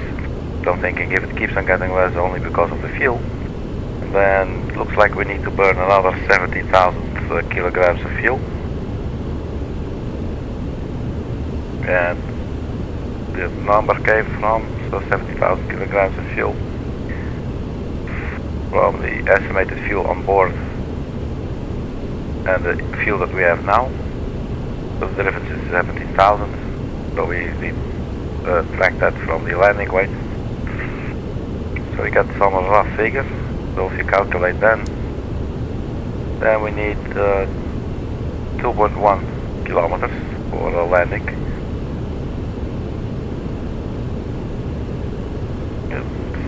That's a little bit better. What if we use auto brake medium?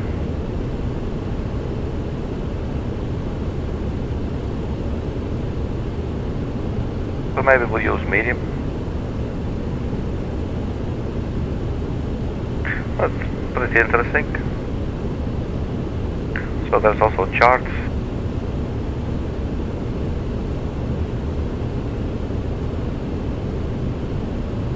Sarah says we cannot do that. State and options.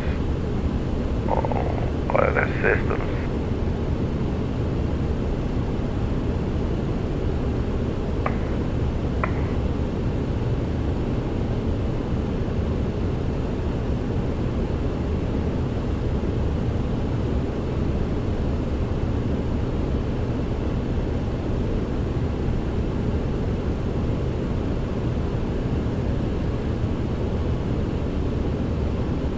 inhibit tire failure is disabled, so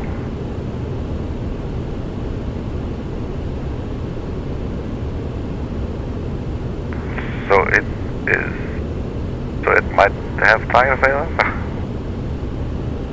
Wind vector type track, radio altitude show, WVS, don't know what that is, installed or not. Call outs. I always like to have the call outs.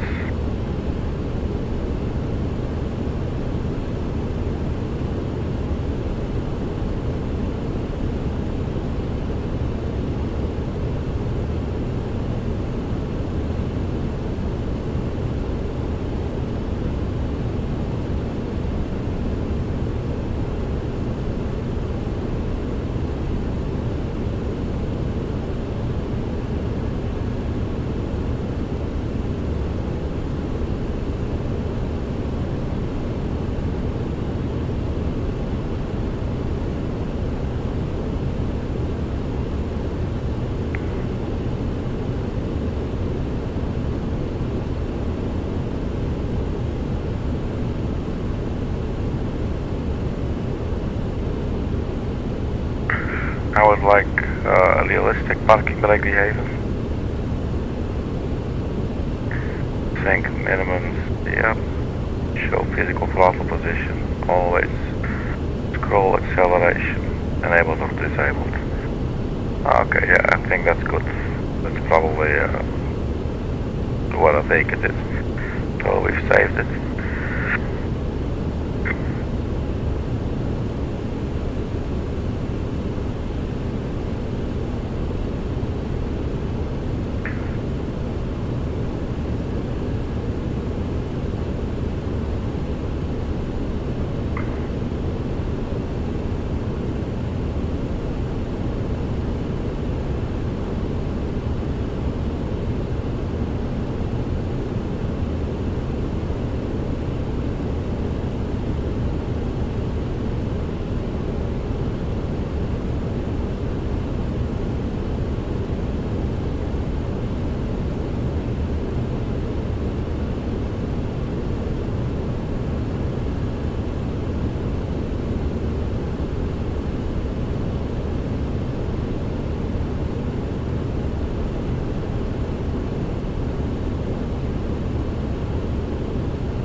Right, so here we are.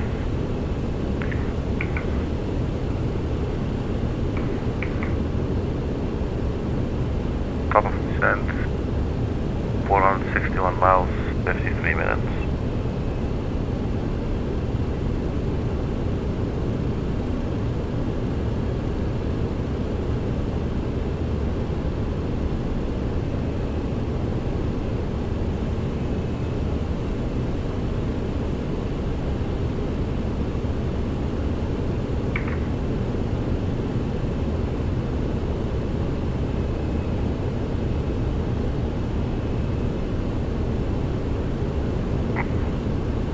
Wind 060, 11 knots, runway 04, right, should be ours.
So we got Drake and 178 nautical miles.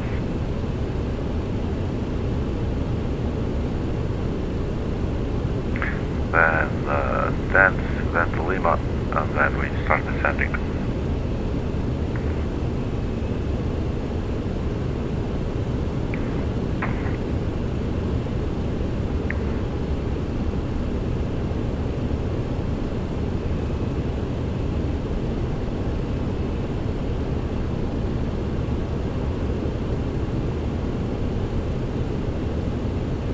to the performance page. Let's see if we can enter the landing data. Maybe it's not on this one. It's just descent. Descent forecast. Maybe we can get some weather.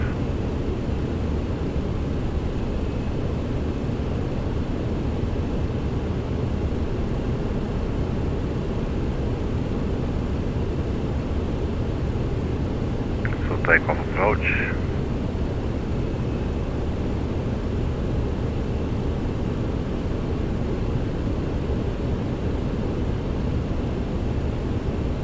Elevation 8.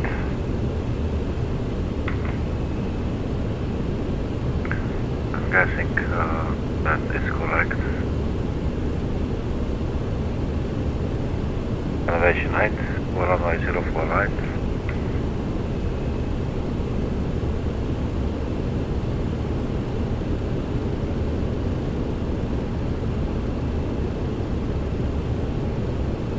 Flaps full would be 50.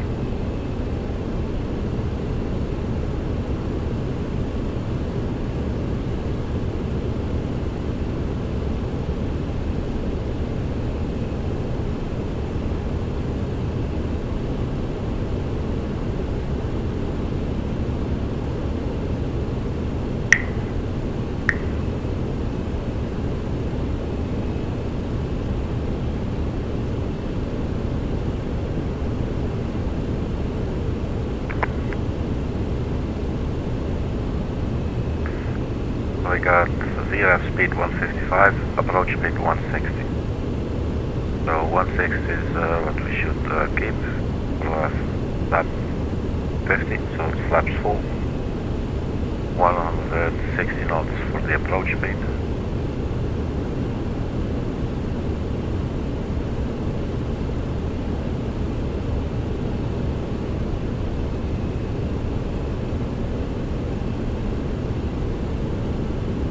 On our way from Dusek to Drake.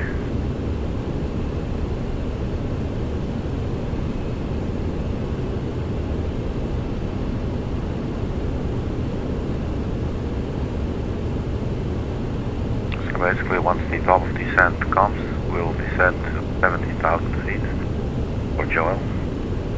Let's look further a little bit. We just refer to our arrival chart.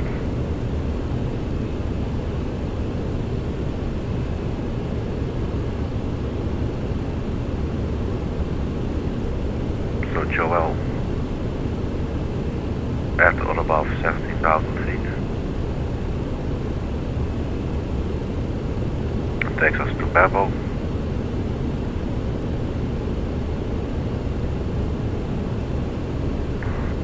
That's between 10,000 feet, so we can just go 10,000 there. And in it, at or above 8,000. Inouye, we should also at or above 8,000. Move up 7,000. Where is it? 220 knots and 7,000 feet. And then basically that's when the radar vector should come, so we're then at 70,000 feet. And then after a hub up Yapko, and it rates at 5464, 5,464 feet. Debris at 2,000. And parallel 1500, that's where the glide slope starts.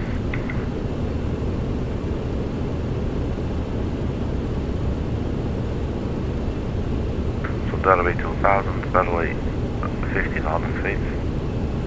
That is 6.2 nautical miles from the ILS.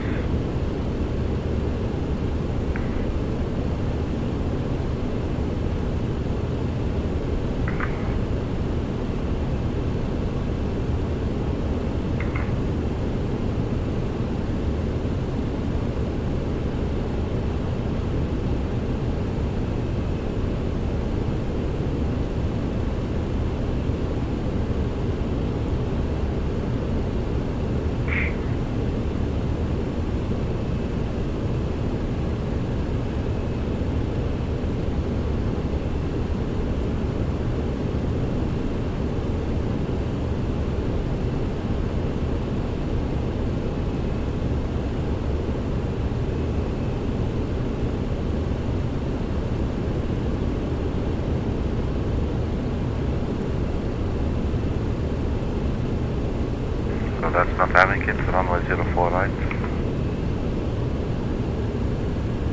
I know we tried this earlier as well, but I don't think it can hurt to try it again.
Looks like we have a fix there.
So I'm trying to get a circle of 6 nautical miles around the ILS, and the circle is not really being drawn as such. We do have the outbound radial, although that does look a little bit off. Well, this is on a maximum zoom.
Like, let's see, so we entered 222.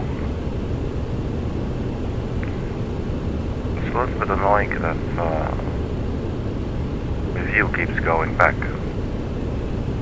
Makes it extremely inefficient. Maybe I'm doing something wrong, I don't know.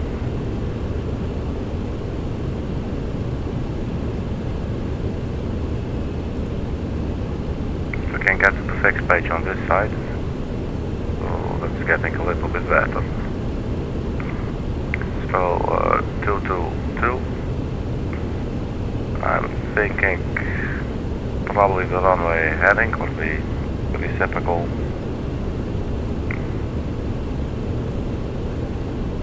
How do we get a range link? What does the 7 mean then? Maybe that is the current range. 10, 5, 7. I don't think so.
Try to look it up. Could be that it's not possible to set the range thing.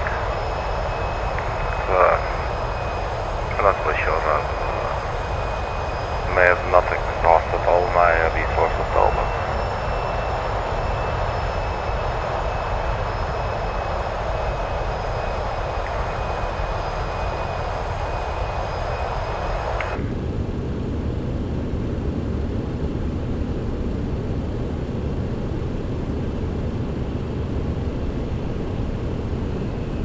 for 27 minutes until we start descending.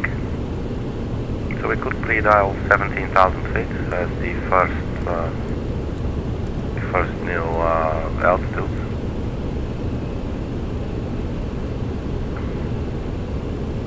And 17,000 is a constraint at Joel. After Joel, we'll descend to Bambo, and we'll proceed to Bambo. We'll descend to 10,000 feet. After Bambo, we'll proceed to Inouye and aim for 8,000 feet. We keep on, we stay at 8,000 feet until we reach Inouye. Then we can go to 7,000 feet for a hoob up.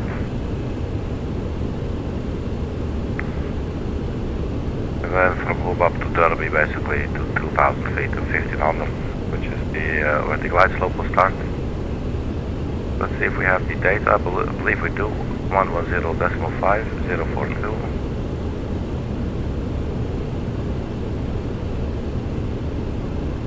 Nothing there yet. Can enter it ourselves. In case it does not auto-populate. 110.5042.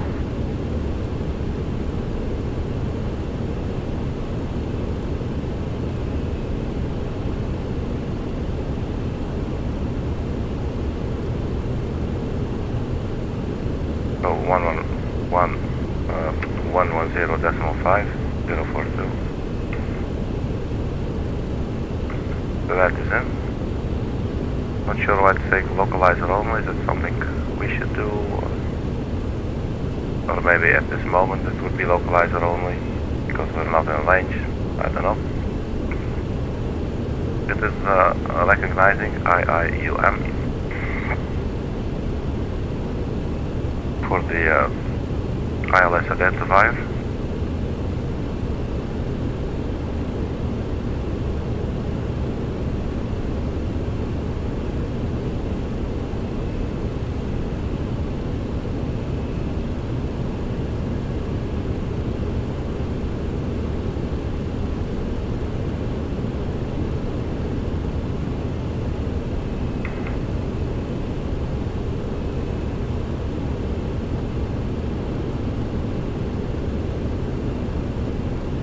And in the flight plan, we have Joel 17,000 and Bambo 10,000. Then we get 8,000 twice, so that's all in there exactly like on the arrival chart. So yep, cool, made something in between, because that's the extra waypoint we added. And then comes Debris. This is 2,000. And after Debris we got Parcel at 1,500. And we should make our approach speed there. 160.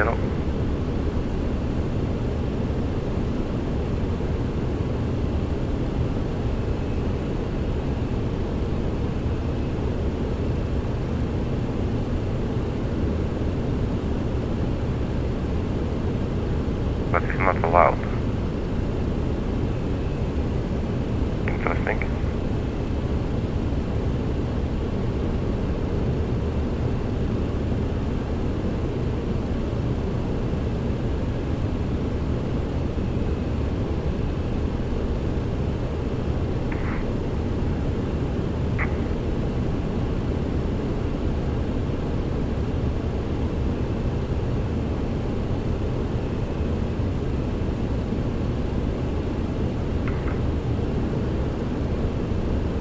Transition altitude 18,000 feet.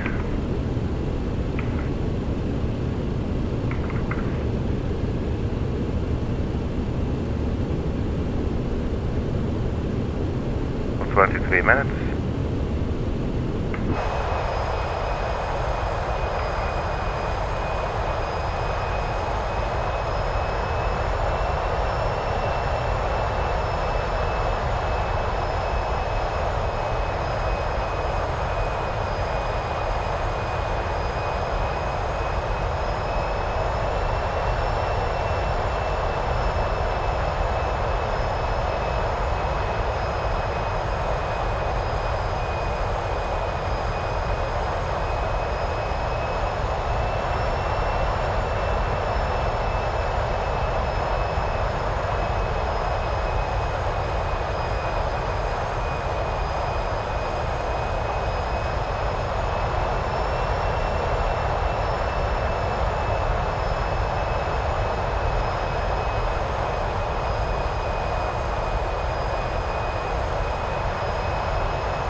sun is setting, and there were the islands.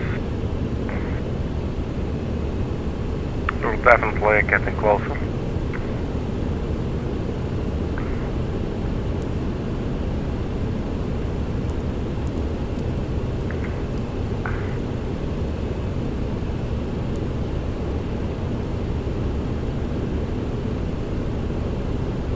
So 15 minutes at the top of descent, 145 nautical miles.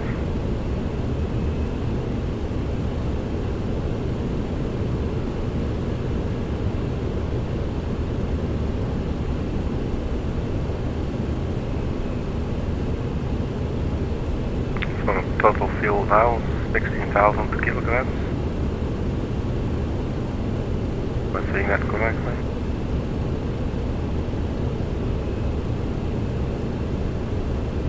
Looks like it.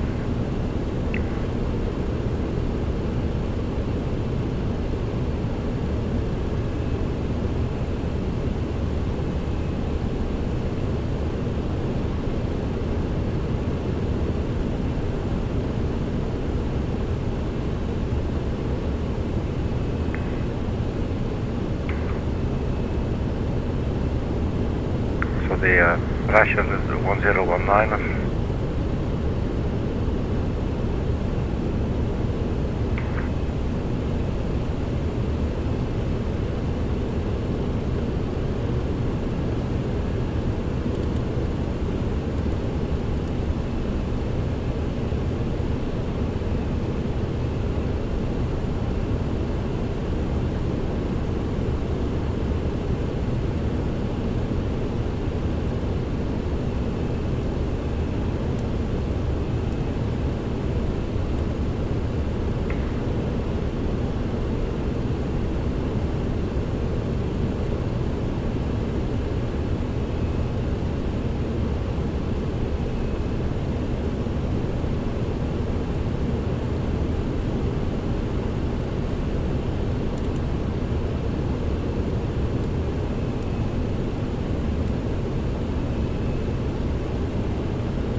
Well, basically we should actually still be at 1013, so let's keep it at, but why is it saying QLC disabled?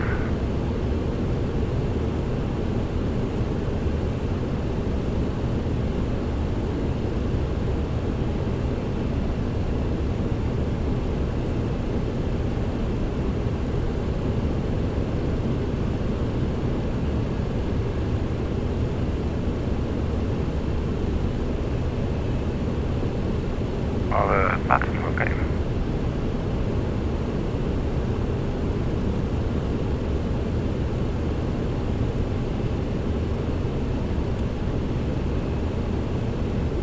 So it doesn't look like we can pre-dial it.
landing, wait.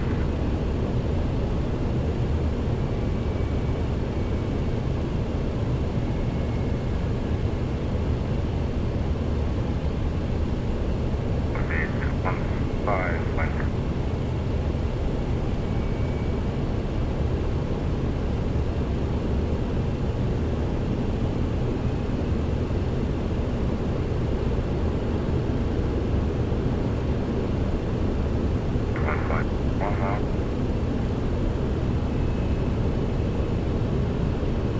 I'm guessing I'll estimate was about correct.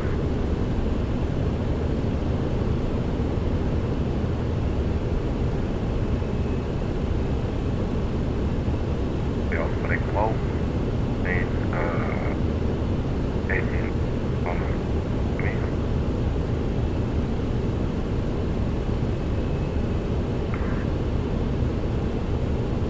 Medium. Thanks. High.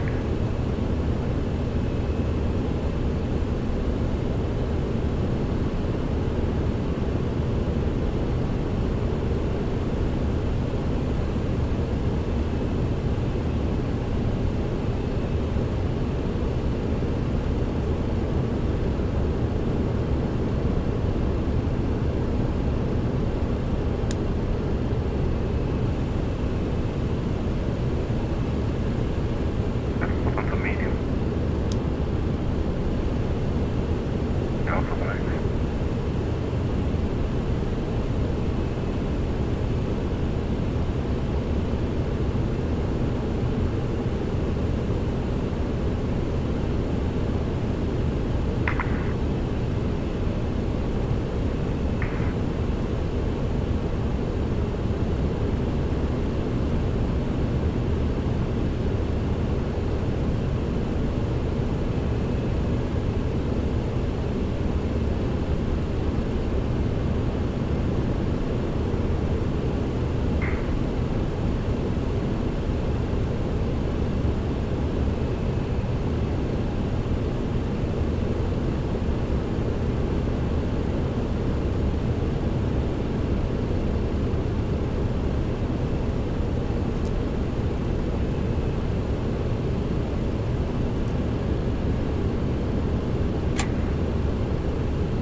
Oh, 6 more minutes, 65 nautical miles.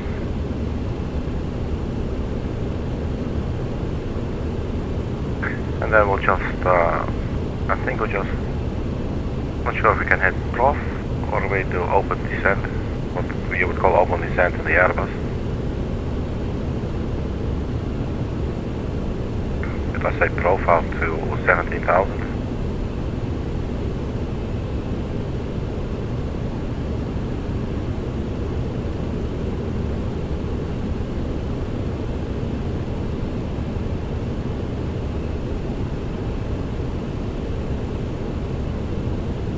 would have been nice with this position of the sun if we were a little bit closer now, basically almost landing, like on approach.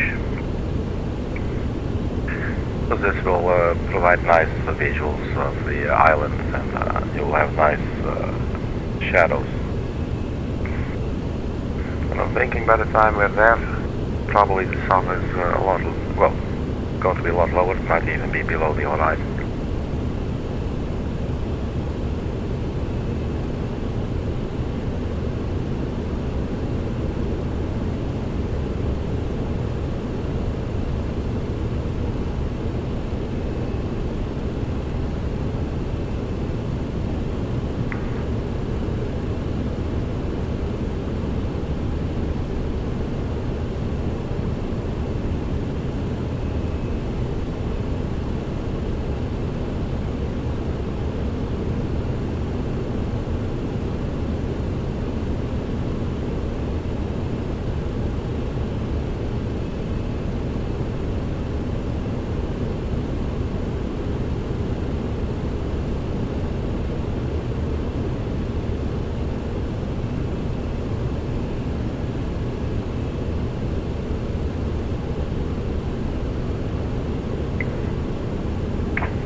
Let's get ready for the descent, man.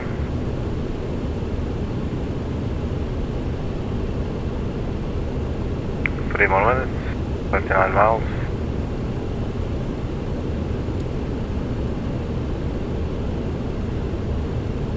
Got the Lima coming up.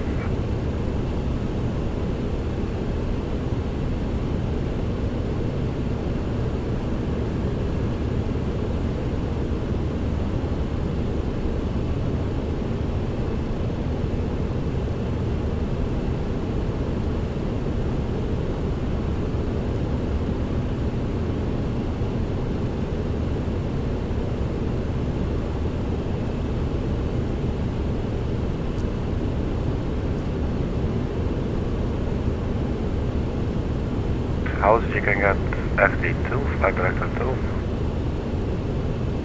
on this one.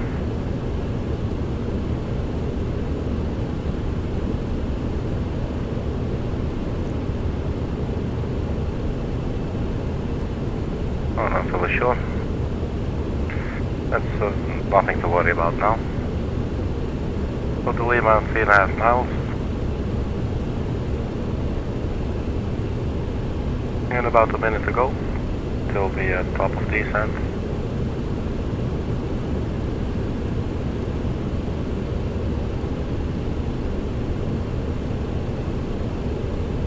So let's start descending.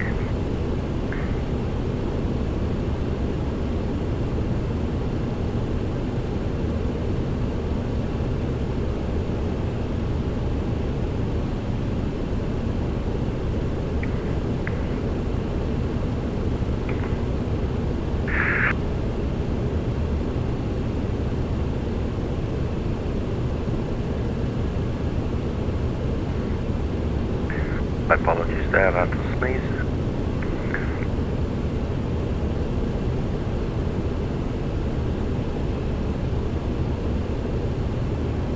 Let's get down. First try the off button, see if that starts descending. I'm not expecting it to.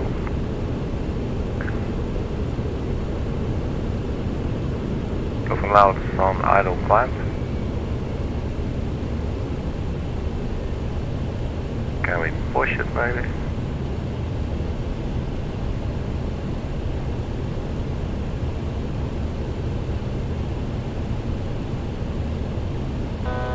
Altitude. This is holding. Do not want that.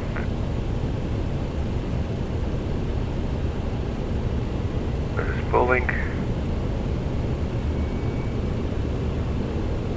Still saying hold. Maybe because we need to put in a new, yeah.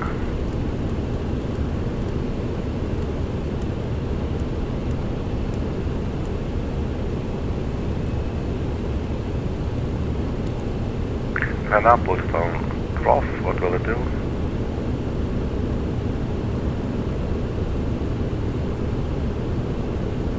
It's actually climbing now.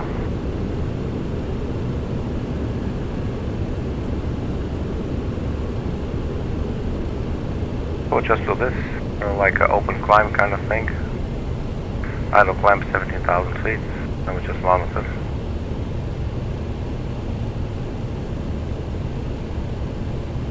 So we started the descent a little bit early, it looks like, but that's fine.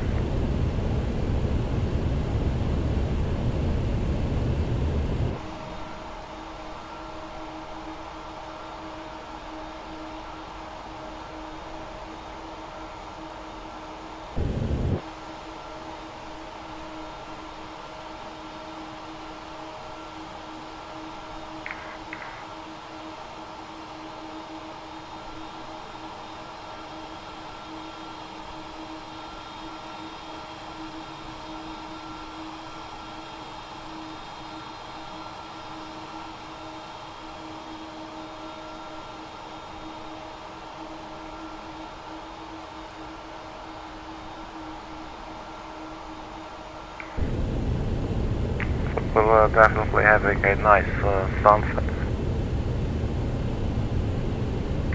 Golden hour, beautiful colors.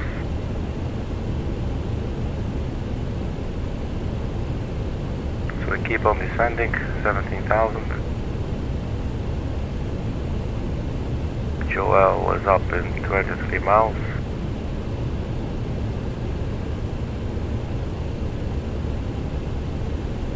And our speed should be 270 knots. So at some point the aircraft should start slow down as well.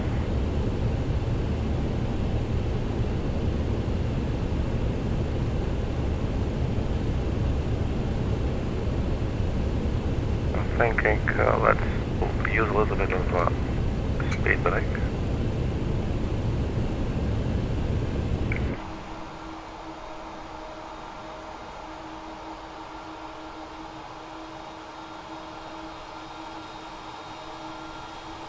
So they don't appear to be very big, speed brakes.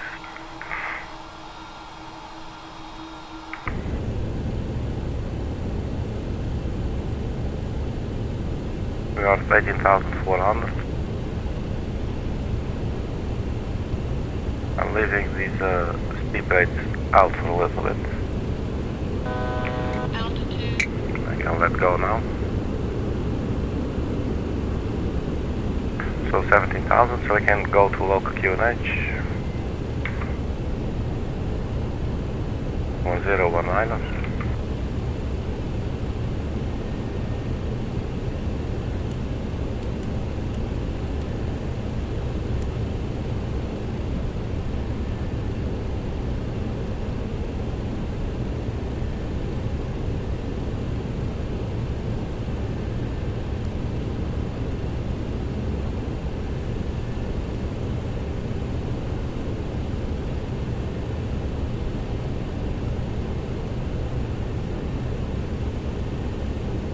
We're almost at 17,000, so that's working out okay. It's just that the speed is not there yet. It should be going at 270 knots.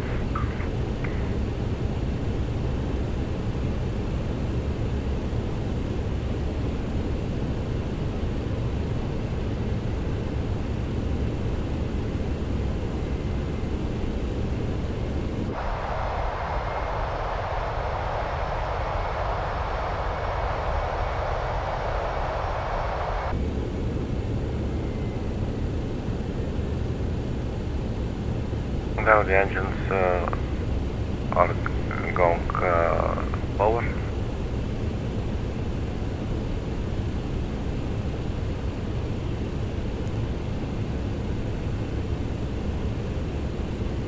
Then Bambo 10,000 feet.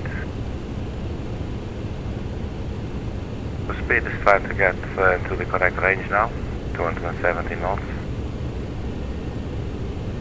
And so we're at Joel, 1.6 miles. So let's now go for 10,000 feet.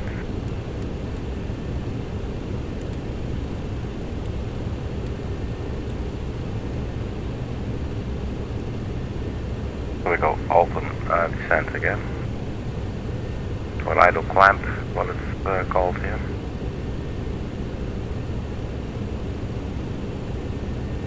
So it is descending, but not necessarily very rapidly.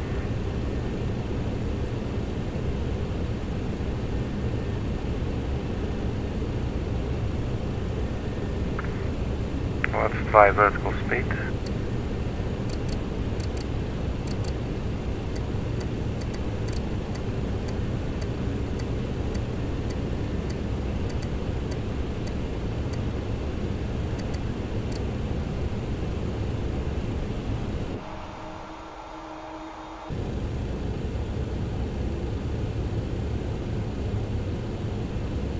Add drag.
Let's retract the speed brake.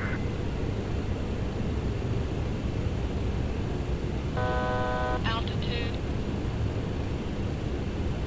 So we're now arriving at 10,000 feet. Let's turn on the landing lights.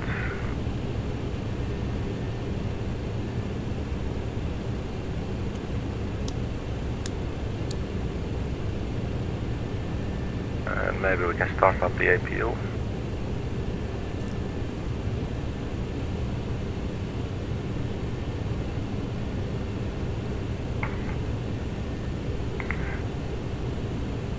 So after 10,000 feet we'll descend to 8,000 feet for both Inet and Inouye.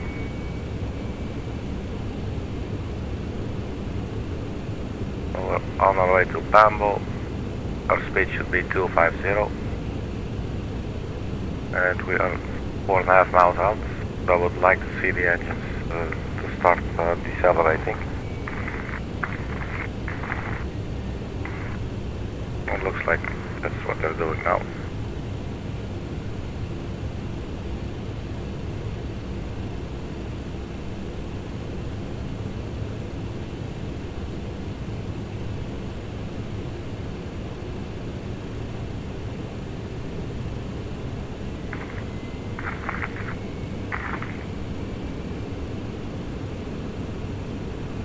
At 1.3 miles from Bambo.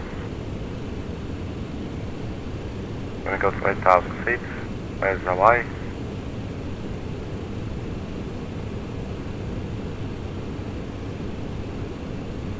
So let's go 8,000 feet. Stabilizer motion.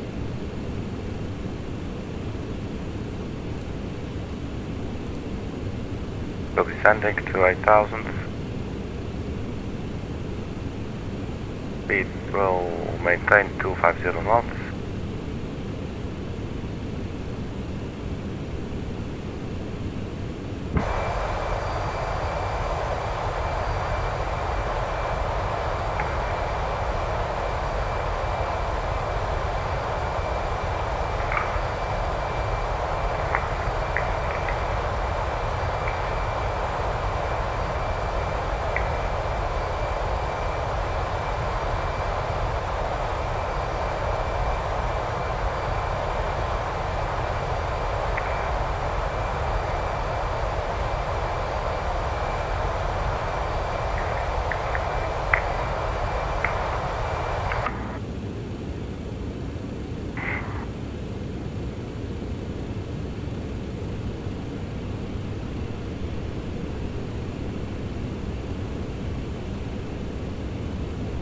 Speed is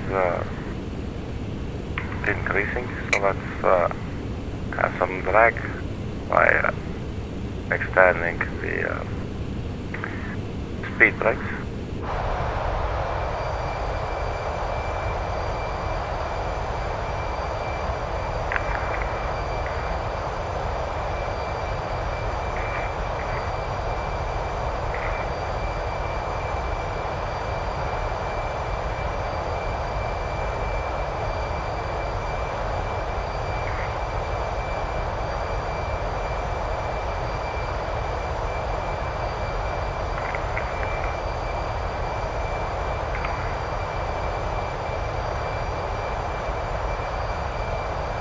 And I just spotted the be right back sign was still on.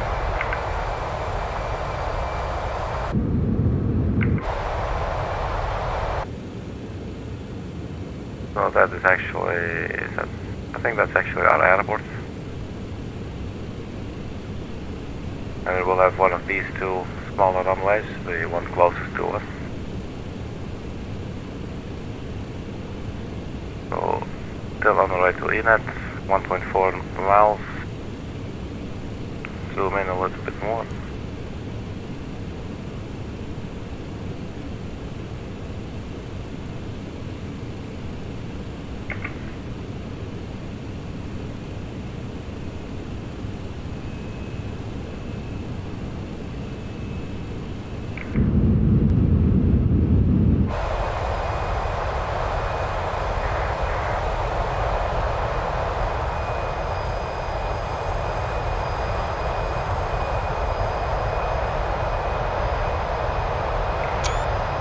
Taking a couple of pictures here.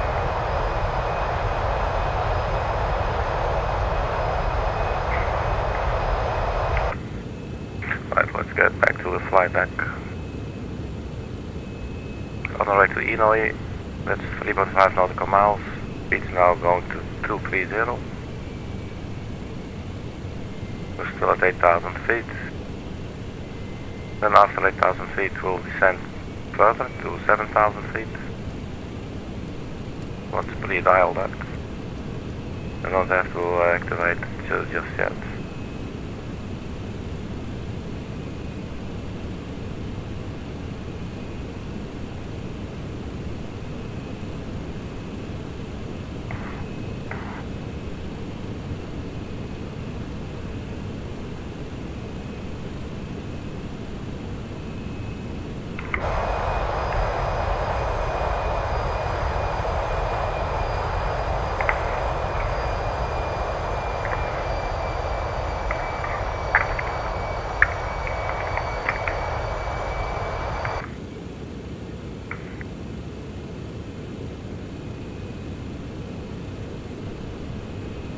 On the way to Hubab, so let's descend to 7,000.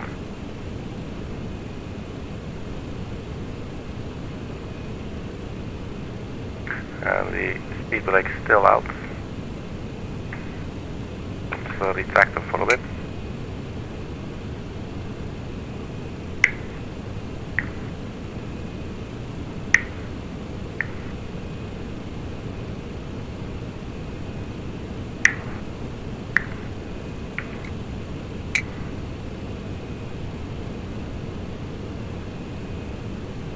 So immediately it says add drag. So we're just adding drag then. The speed should be 220 at Hubab, and Hubab is basically here already. So we're not making that. Now on our way to Yapku. So it might look a little bit funny, so what we maybe do better.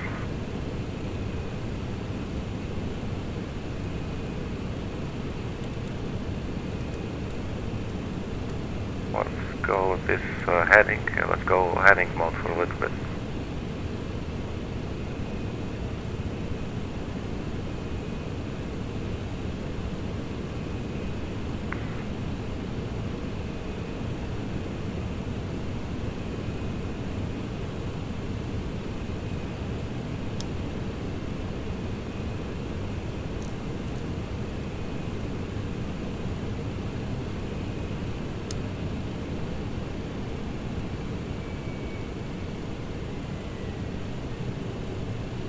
So let's descend even further.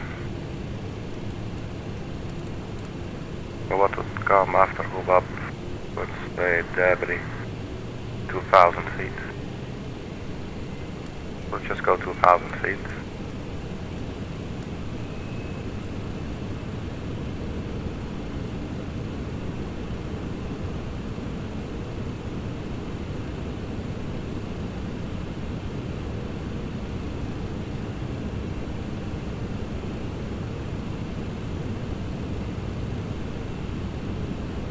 So we'll go direct to DADIE.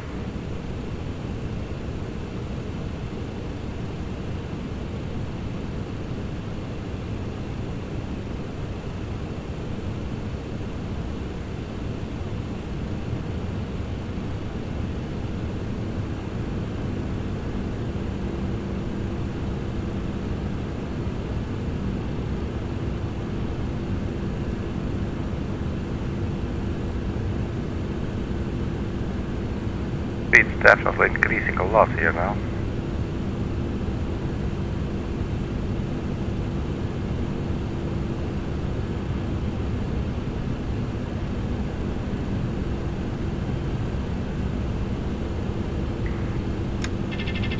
Left overspeed. Autopilot off. Autopilot. Overspeed. Autopilot. Autopilot. I had to turn off the autopilot there for a second because our speed brakes are out. And still the aircraft was accelerating like crazy.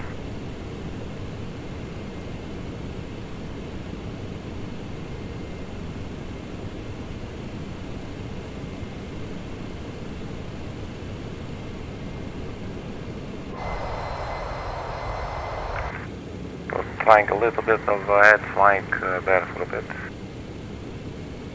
Let's turn the autopilot back on.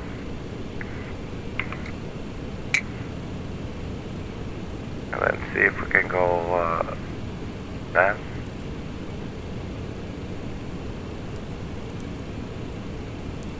So we can go direct to DADIE.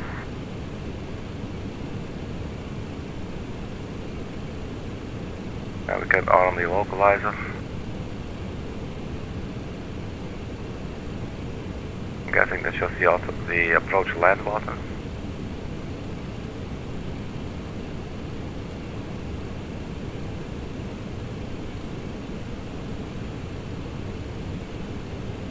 Adding drag. The speed should be at DADIE 179.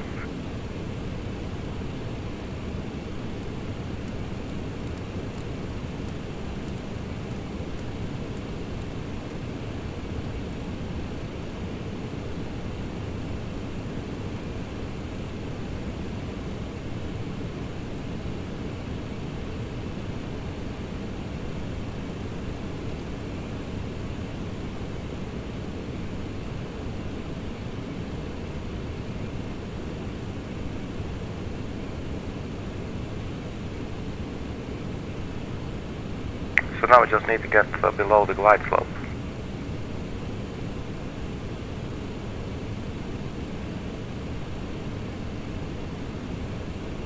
the runway.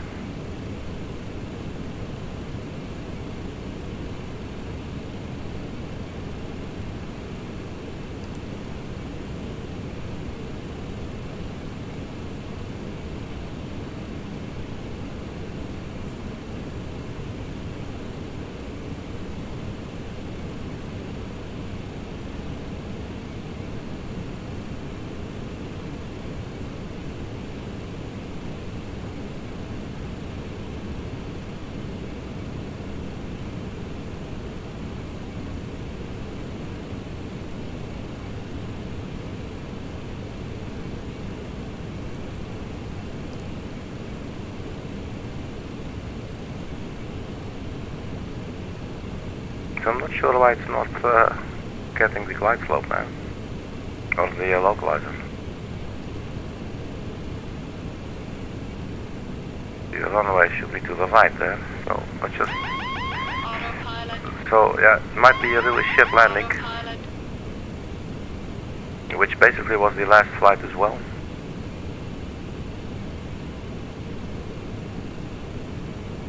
So let's keep coming down.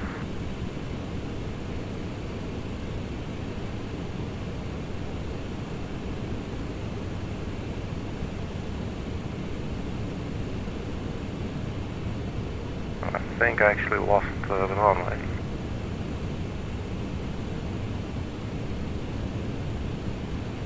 There it is.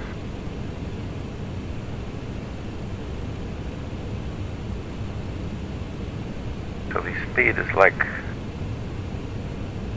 270, that's like insane.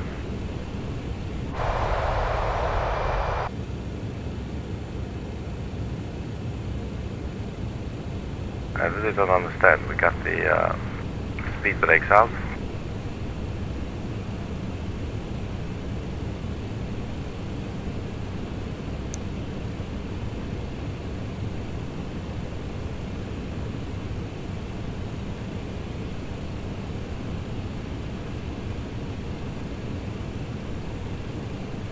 And this just doesn't work, so let's turn off the autopilot.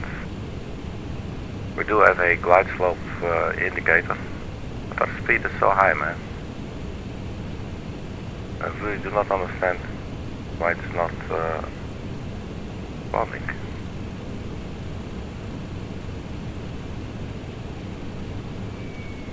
Looks like we just have to do it ourselves. The button doesn't appear to work. And this is when it gets dangerous for me. So let's try and keep descending.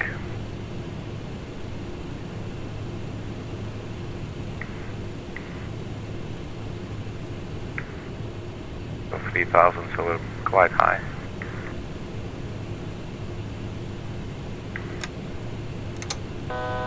Altitude.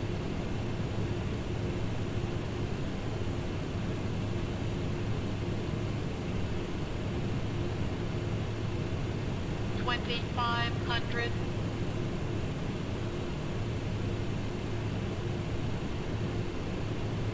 Going to drop the gear, just so we get a little bit of drag. We're now below the glide slope, so let's level out.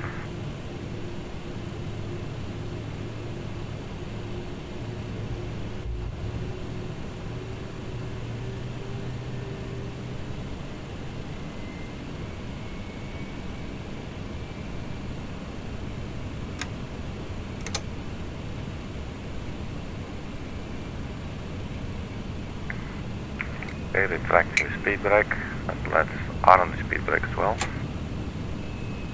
Hopefully we won't need it anymore. Glide 1,000. slope. Glide slope. We're probably a little slope. bit low. Glide slope. Glide slope. Glide slope. Glide slope. Yes, I heard you. Glide slope.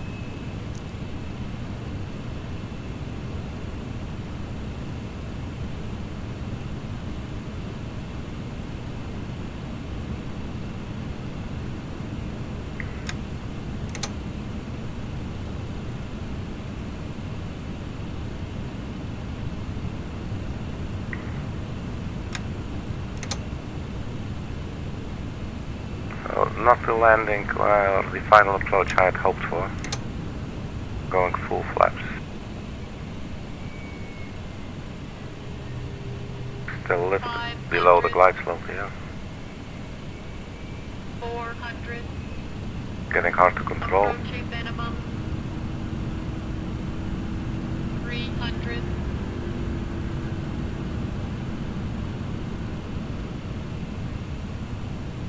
300. Minimum. Continue. 200.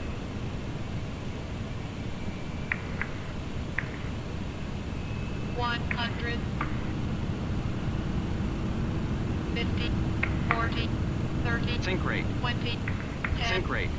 Yeah, it's a little bit of a tough touchdown, but it looks like we're down. Thrust reverses. So welcome to Hawaii, welcome to Honolulu.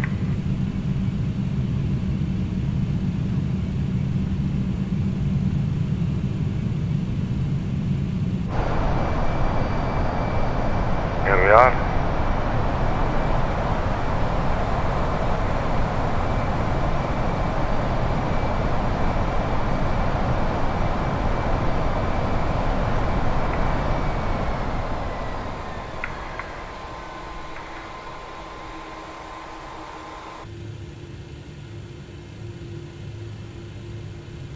So as I said, not quite the final approach that I was hoping for.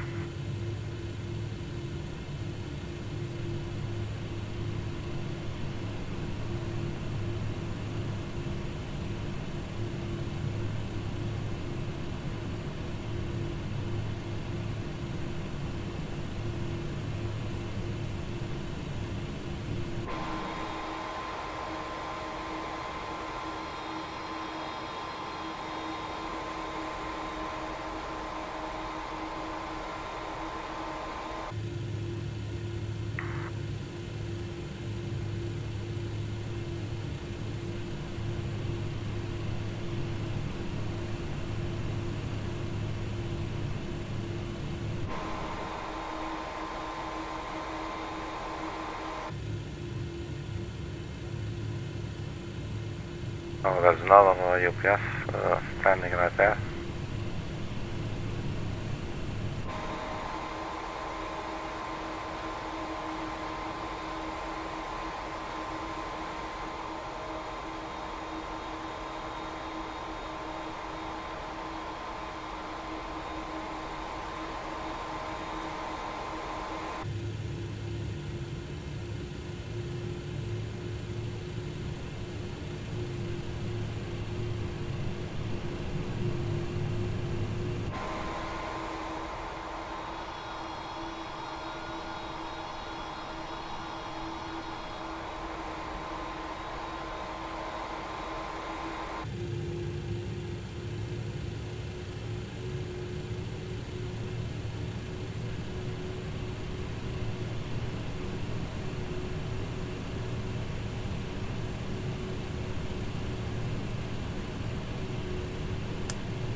I'm not really sure where to park.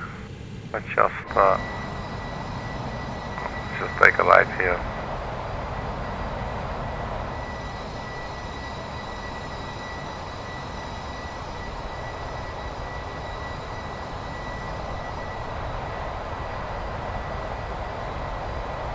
Also, we just missed the yellow line. Maybe we could have been on one. But let's do it like this then.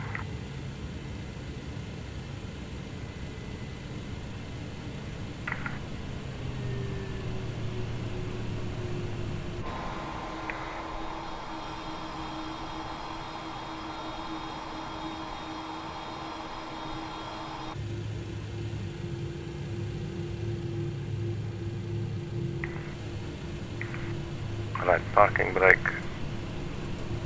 Set. Turn off the engine.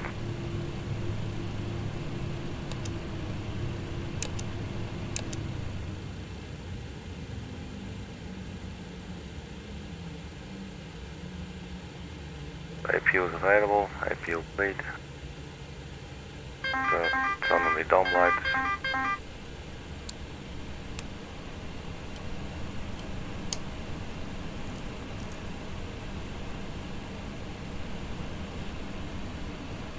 So yeah, once again, welcome to Hawaii. Welcome to Honolulu. We'll be landing, I don't know, I mean, got her down. It was a bit of a hard touchdown. But yeah, not really sure why what happened with the autopilot. But fortunately, in time, turned it off, the autopilot in time. And it has hand fly, but it's really weird to just only use the throttle quadrant and not, you know, doesn't feel like a general aviation aircraft. But it was a cool experience. It's a very nice location to land at night. I really like the way it looks, Honolulu. Look at that. It almost feels like we're actually there for some weirdo reason.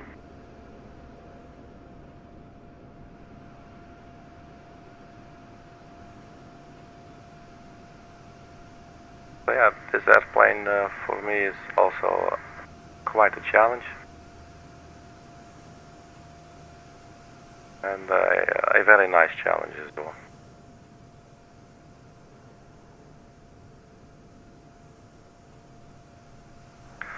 Right, so that's it for me. Thank you very much for checking, everybody. And I am your personal funky sim pilot. And stay funky. We'll see you at the next video. Bye bye.